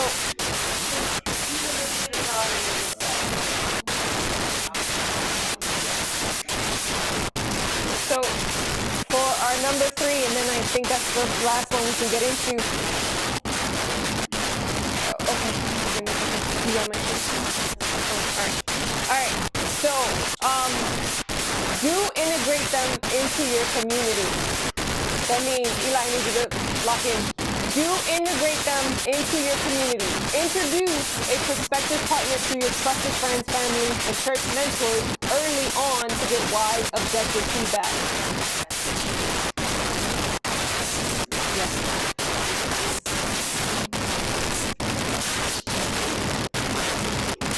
There it is. Yep.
And I'm glad you said that. I am glad that she has taken my analogy, because I can't stand when people say, and I'm gonna make a video on this, but I can't stand when people say church is full of hypocrites. My mom says it. We all witnessed it. Church is full of hypocrites. I'm like, Mom, how about a better way to think about it is that the church is a house of refuge. That's a spiritual ER. That means we are coming with IVs, spiritual IVs with lust, with pornography, with anger, with anxiety. We are coming spiritually, like that's a spiritual IV. So when I go into a church, I'm not thinking that these people are perfect. I envision each and every one of them with an IV hooked up. And there is a hospital patient, and God is the doctor, and that they have an IV hooked up to the Lord on something that they need flushed out with the blood of the Lord. They need a blood transfusion to get rid of that lust, a blood transfusion to get rid of that anger, that anxiety. And the only way that we can get that blood transfusion is through Christ. So for those that think that I'm going to a church and there's hypocrites, yes, I would hope that you find hypocrites there. Because if you don't, then why are we in that spiritual ER? Right. Yeah.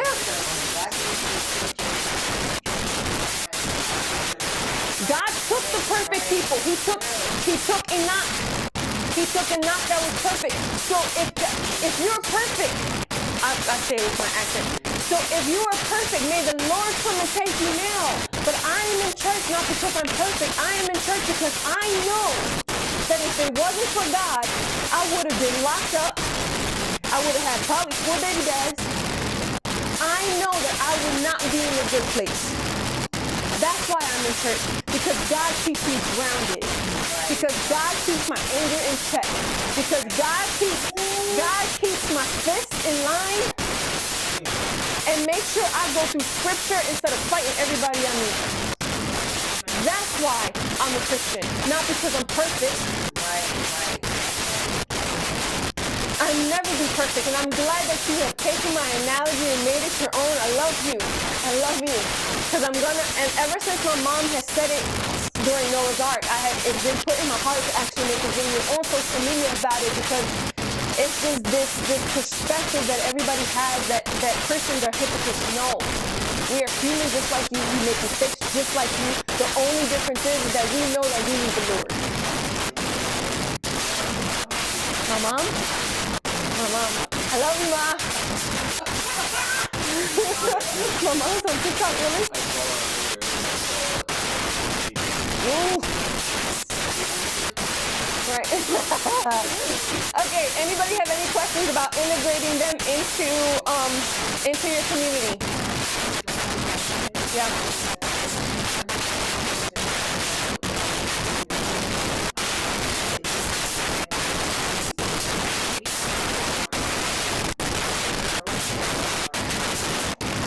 For my active interview, then I know you have to go to work.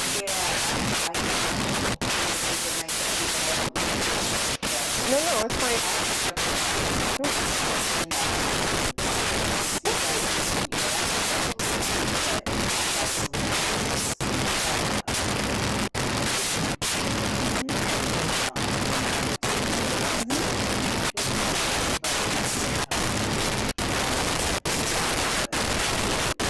Okay, yes. Tammy has my number. Yeah. Yeah. Tammy has my number, so she can just give me my number and you can send me the information. Yes. Love having you. Yes, thank you. So the question was, no problem. Love you, Tammy. Love you, Miss Rose.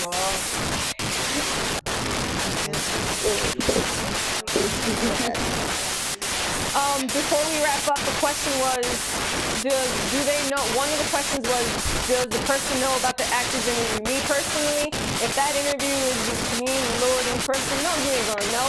Because if you know about the interview, you're gonna cover up the interview. You're gonna fake the praise. You're gonna fake the prayer. You're gonna fake the Bible opening. You're gonna fake it. So remember when we said like church was a date, and I was like, that's like our interview with the Lord. That's me, the Lord, and my person. We having an interview. That I know, but that's why the question was, does that person know that this is an active interview? No, you do not. Because if you know it's an active interview, you won't fake it till you make it. I want to see how you react. Definitely an interview.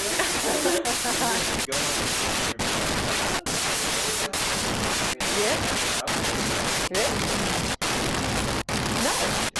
No. That's a between. Why? And listen. Yes, you said it nice. You said it in a nicer way. Because I was gonna be like, listen, I don't want to offend nobody. She said some things have to be kept between you and God. I completely agree. That the person that you're dating don't need to know everything. It's just a me and God, I need you to check this person for me. Like, you don't need to know everything. If this conversation is for me, with me and the Lord, why are you being nosy?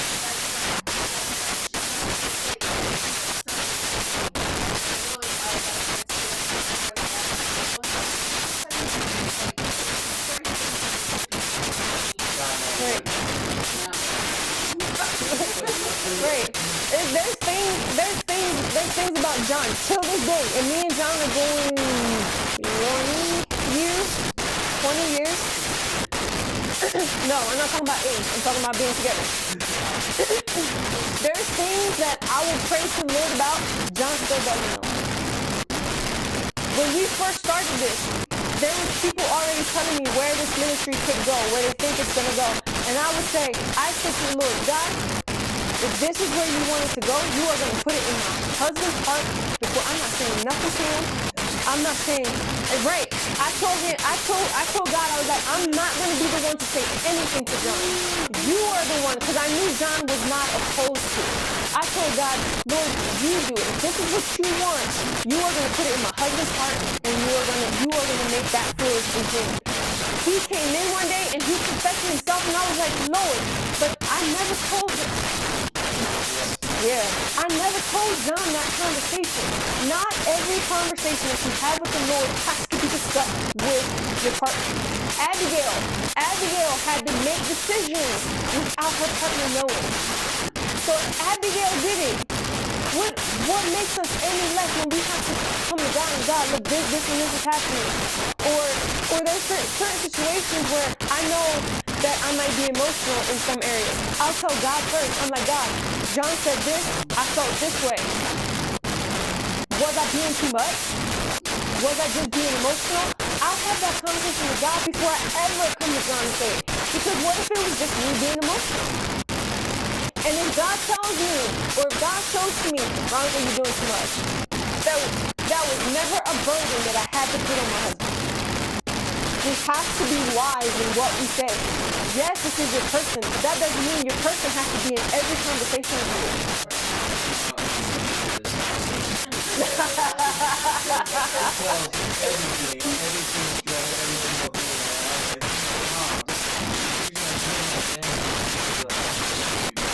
And you men have to be okay with that. If you find a girl that's coming to the Lord before you, exalt that. Exalt that. He's like, I prefer that. That's a ring right there. Right, a ring.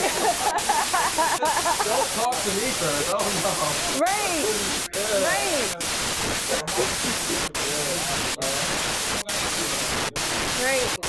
Because then you're is this your husband or is this your emotional support person? Does John need to wear a vest to be my emotional support?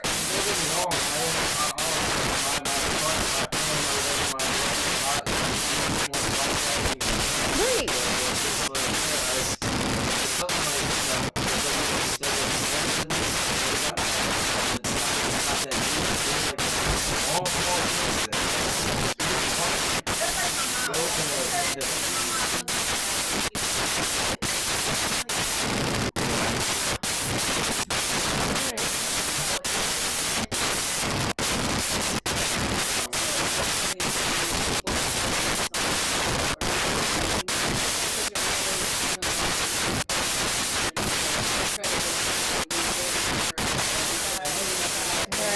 Right. Say it again, Lee.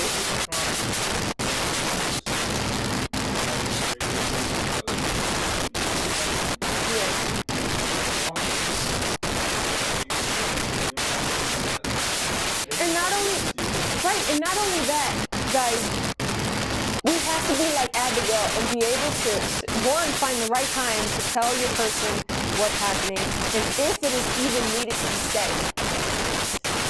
Determine, because there's certain situations where a situation might happen, or there's been situations where things have happened to Jonathan and I wasn't there. And at first I might be upset because everyone here knows I go hard for John. Right? I don't care. Even when we had separated for quite some time, I still went hard for John. No one could say nothing about John. I don't care where we fell off, how we fell off. You can't tell me nothing.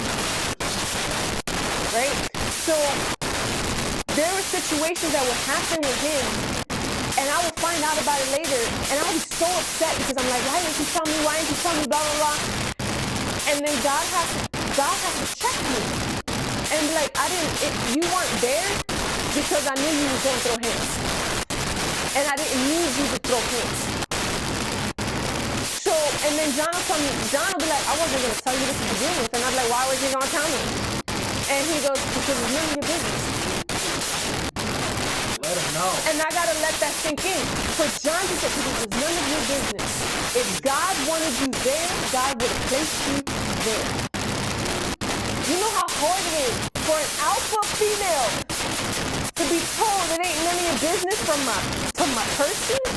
Crazy. And the same thing happens. The same thing happens vice versa. There's some things where John knows that if John, John has his protective features and protective characteristics where, and then he knows my vibe so well that if he even reads something off, he's ready to jump in. Like, no. And there's moments where, like, I'll be there, like, God, you knew why that man was not in this room. And I won't say nothing to him, because if God can fix it, why? Why? So that I can put animosity in his heart, so that I can put bitterness in his heart, so that I can put, so that roots can grow within him, and now he's beefing with people, or whatever the case may be. I have to be wise in what I say, when I say it, how I say it. And sometimes conversations and sometimes situations have to stay between you and God. And if John was here to say this, would be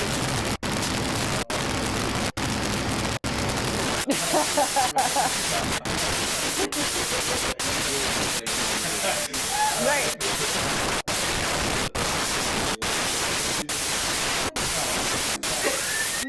How do you guys feel before we close? How do you guys feel about the last point? What was the last point about bringing them into? Can y'all read the third point?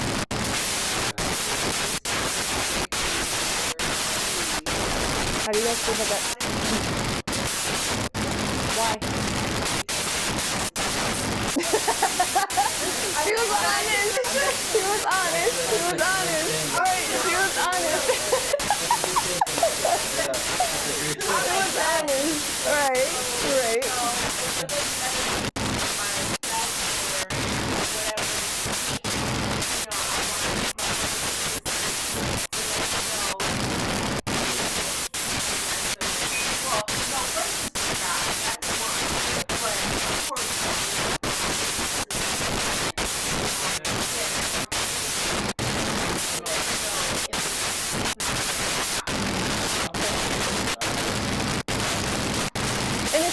Your pastor sometimes, because imagine going to Pastor Edgar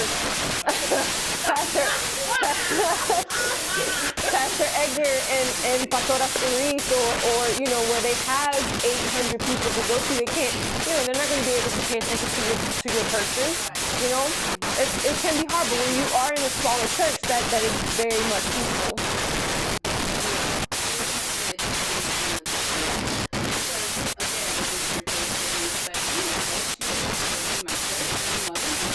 Right.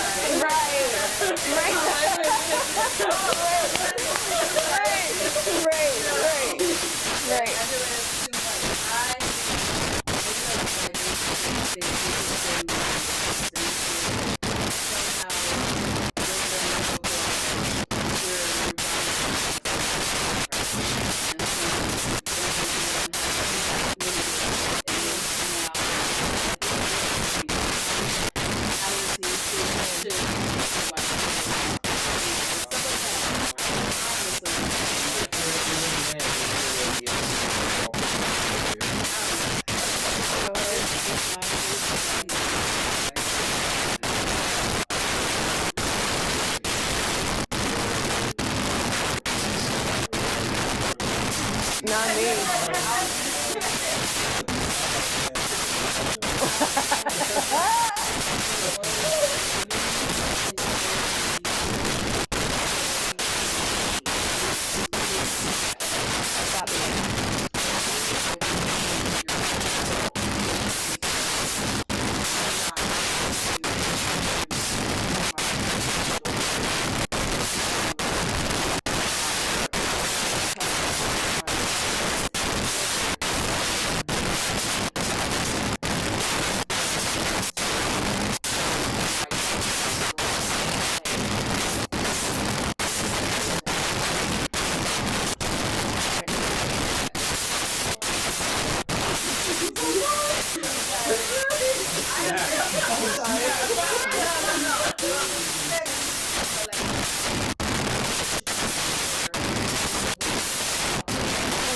But that's what it means to your community.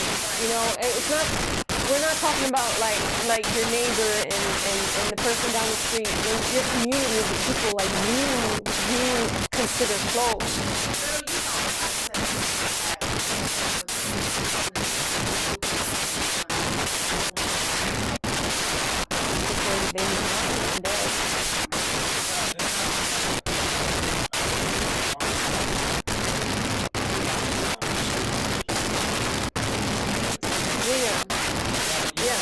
get it. Yep.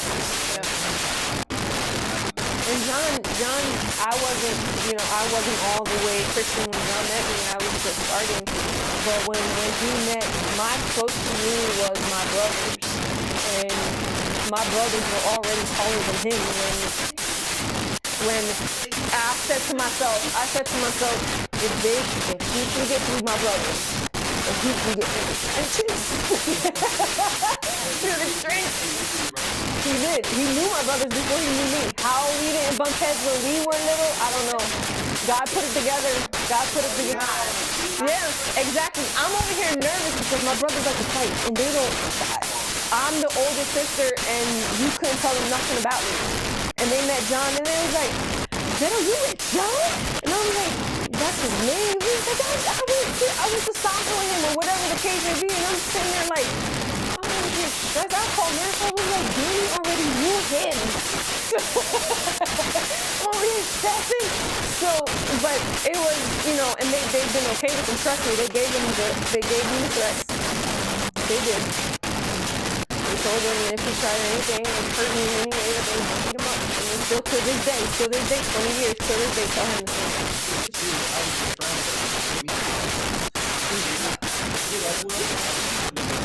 Batman threatened him from across the street.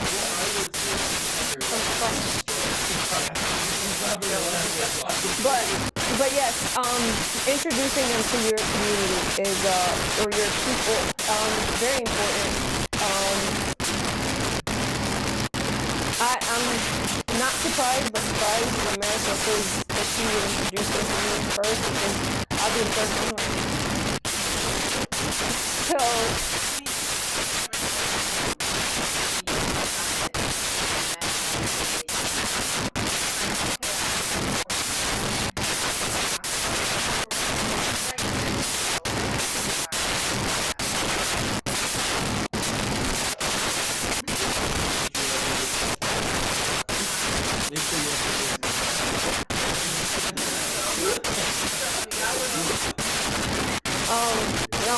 I joke around a lot that I say that God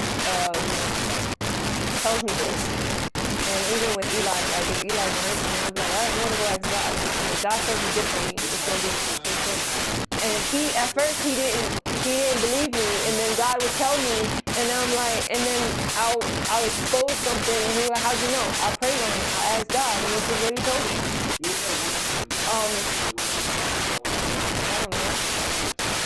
I don't remember, but there's just, I don't know, sometimes there's things that God tells me, like there's something that I had to will, like, quite some time ago, and I was like, this and this is gonna happen. Just be ready. I need you to be that person's support. And when it came out, like, months later, he's like, V, you said exactly what was gonna happen. And I told John about it, and John was like, shouldn't be a surprise, because it still catches me off guard, and I don't know why it happens that way, but I do, guys, I just want you to know that anytime, like, that we talk about anything, it goes to God first. So if you don't want me pitching to God, don't talk to me. Because every conversation goes by God. Every conversation that I have is goes by God. Every single one of them.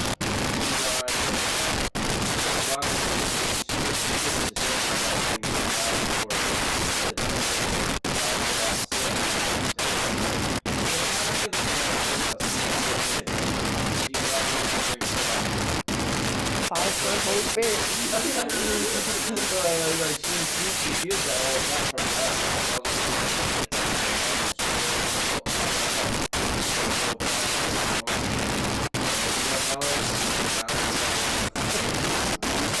But there's been moments where I feel God, like, I don't want to know about sex, this anymore. Don't.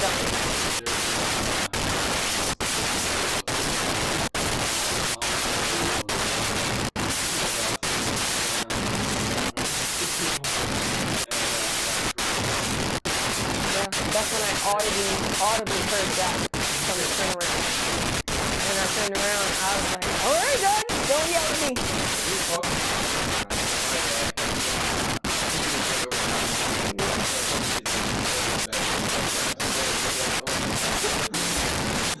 Yeah.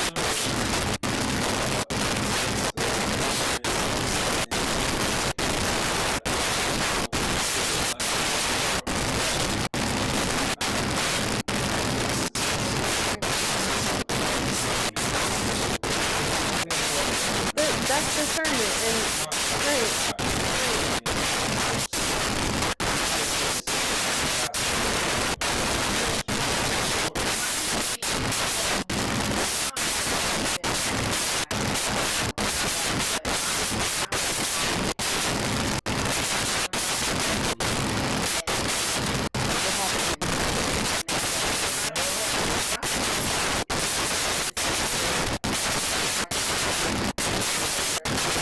I would call her write it down. Remember, write it down.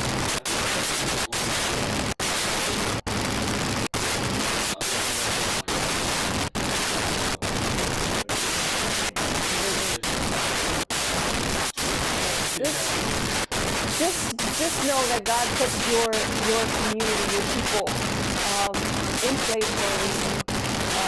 Just select people that you think wisely. And know and understand that sometimes, like Miracle knows, to never expect. And I don't know how in the world she did with me, because she has seen me from my very worst to where I am now, and how she was still my friend, I don't understand. Yes, God, of course. Yes, like the boldness. It went as far as like I uninvited her to my wedding, right? And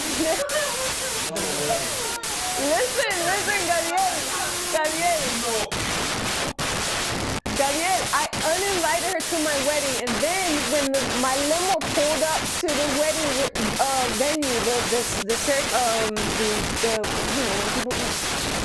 that reception, my cousin calls me, and my cousin's like, Miracle's here. Oh yeah? I'm in the limo with my wedding dress and everything. I was like, I'm about to beat this girl up. When I tell you John had to stop me, I was ready to fight this girl for being at my wedding when I told her not to.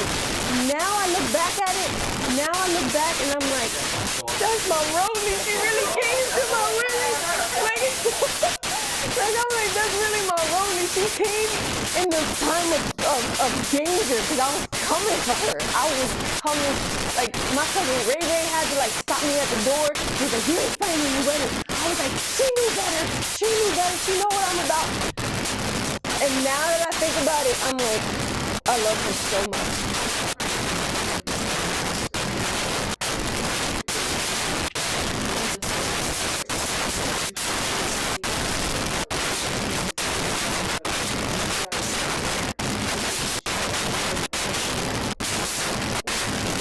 But when I uninvited, we weren't friends, because I told her when I was 11, I told her, my brothers and my cousins are off limits. You are not to date none of them. She did it anyway. So when I found out, I was like, all right, we're done. Those are boundaries. I had boundaries. And in the book that we're reading, it says every boundary has to have consequences. My boundary, I gave her my boundary. She didn't abide by that boundary, so there was consequences. We didn't speak for 5 years. How she found out about I forgot she was my cousin. That's probably how she found out. But how she found out about my wedding, I don't know. I didn't invite her. I don't remember, but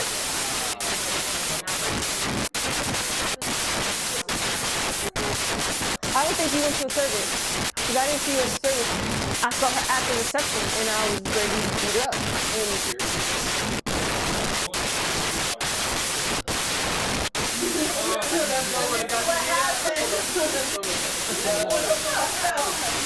She was still with Frankie, so Frankie would have probably stopped whatever beat. Frankie probably wouldn't have had let me touch her, but at that time I wasn't thinking. But like I said, now I appreciate her for being like, this is why I say, how she still a friend? I don't know.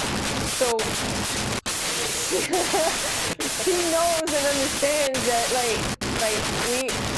I am very, very rough on it, very rough on it.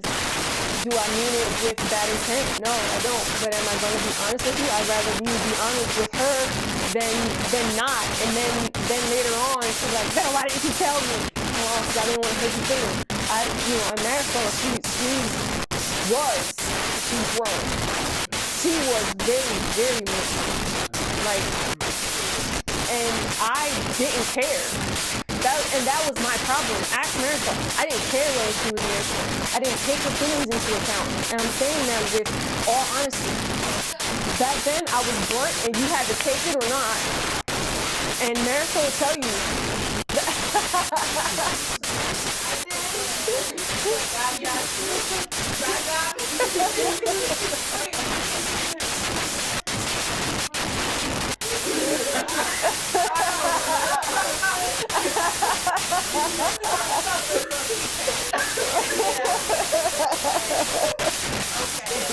Right.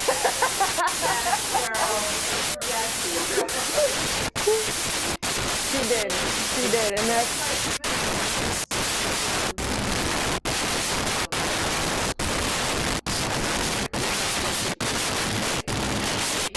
I didn't look for any.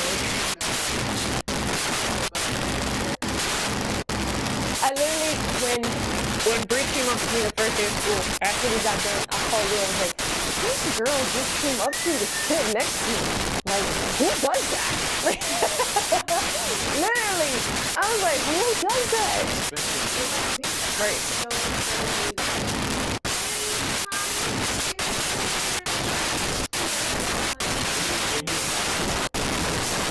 No, it was college already. So no, I sat and she sat next to me and said, hey, and I was like, hey, right.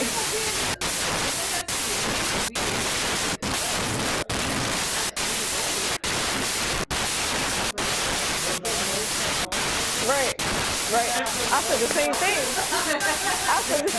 I was like, there ain't no other clear seats anywhere. Like, so, yeah. But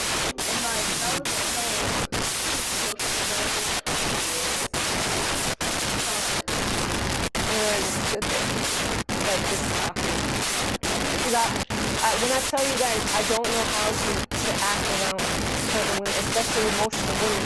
I'm just like a deer in headlights. I don't know how to fake that. So I was raised in a blaze. Men are saying more direct.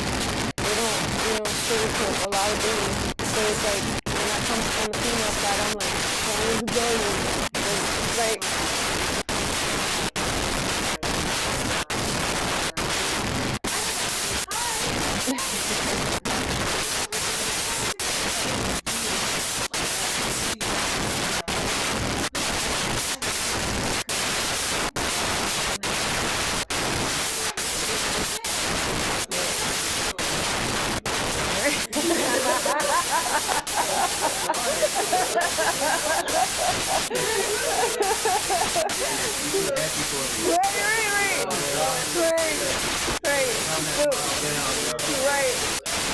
Right, and that's exactly how it was because like I was in a new space and I'm that type of person where I'm a lone wolf most times. So, when I first met Bree, I didn't know how to handle her. In the beginning, I literally called Will and I was like, Will, I was like, I'm talking to you, what do I say? And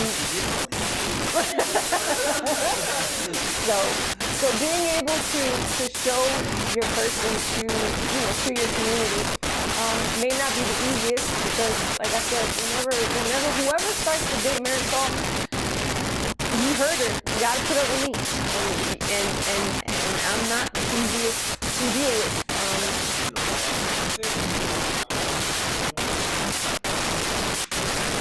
I am because that's because you haven't seen me anymore. And I pray that you never do. I hope and pray that never do. Because I'm not, I'm not proud of those moments. And, Marisol, like I said, Marisol can tell you, she can tell you the horror stories, right? And how she's had to deal with me. And I still fight with that till today because whatever position God's going to put me in, I have to be better at expressing my emotions, expressing myself. But I am having difficulty with, and I'm very transparent with you guys, I'm having difficulty with expressing my emotions and not hurting your feelings in the process. And then I'm also the type of person where if you bring me a problem, I'm going to find a solution and you're not going to probably like my solution. So, and it's because I'm thinking more like a guy. I'm not thinking like a girl. I'm not thinking like, okay, let me go home and process this. I'm thinking about, let me fix this right now, right here. We're going to fix it. And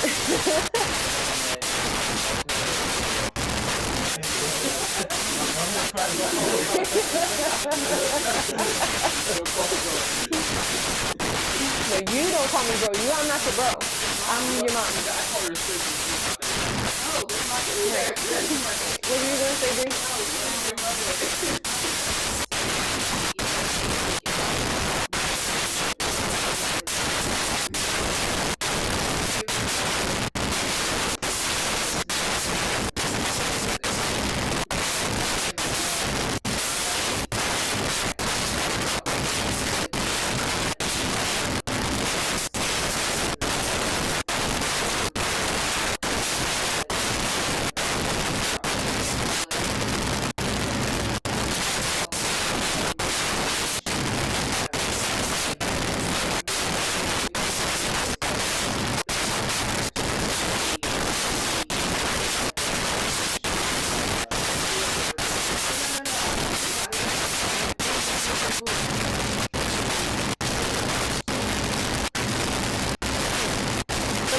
Not all decisions.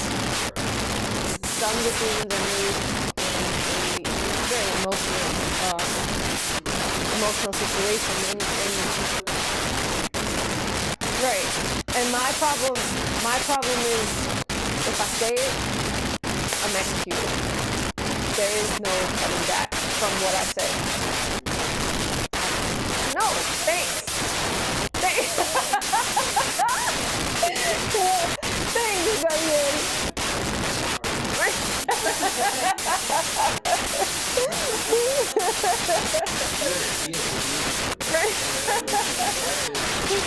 And I think that's my problem is I am so keen on I say what I mean and I mean what I say. If I say it, I mean it, and that's what's going to happen. Is that the way that God wants me to function all the time? Probably not. But I'd rather you get that version of me than you be like, oh, Monica said this and she lied. No, I'm standing 10 toes deep into my decision. And that's something that God has to really work with me on, because sometimes I may make a decision out of emotion and that's not what God wants me to be. But then I'm so hyper focused, this is the decision and this is where I'm moving, and God has to work with me in certain areas, certain aspects. And am I still growing in that? I sure am.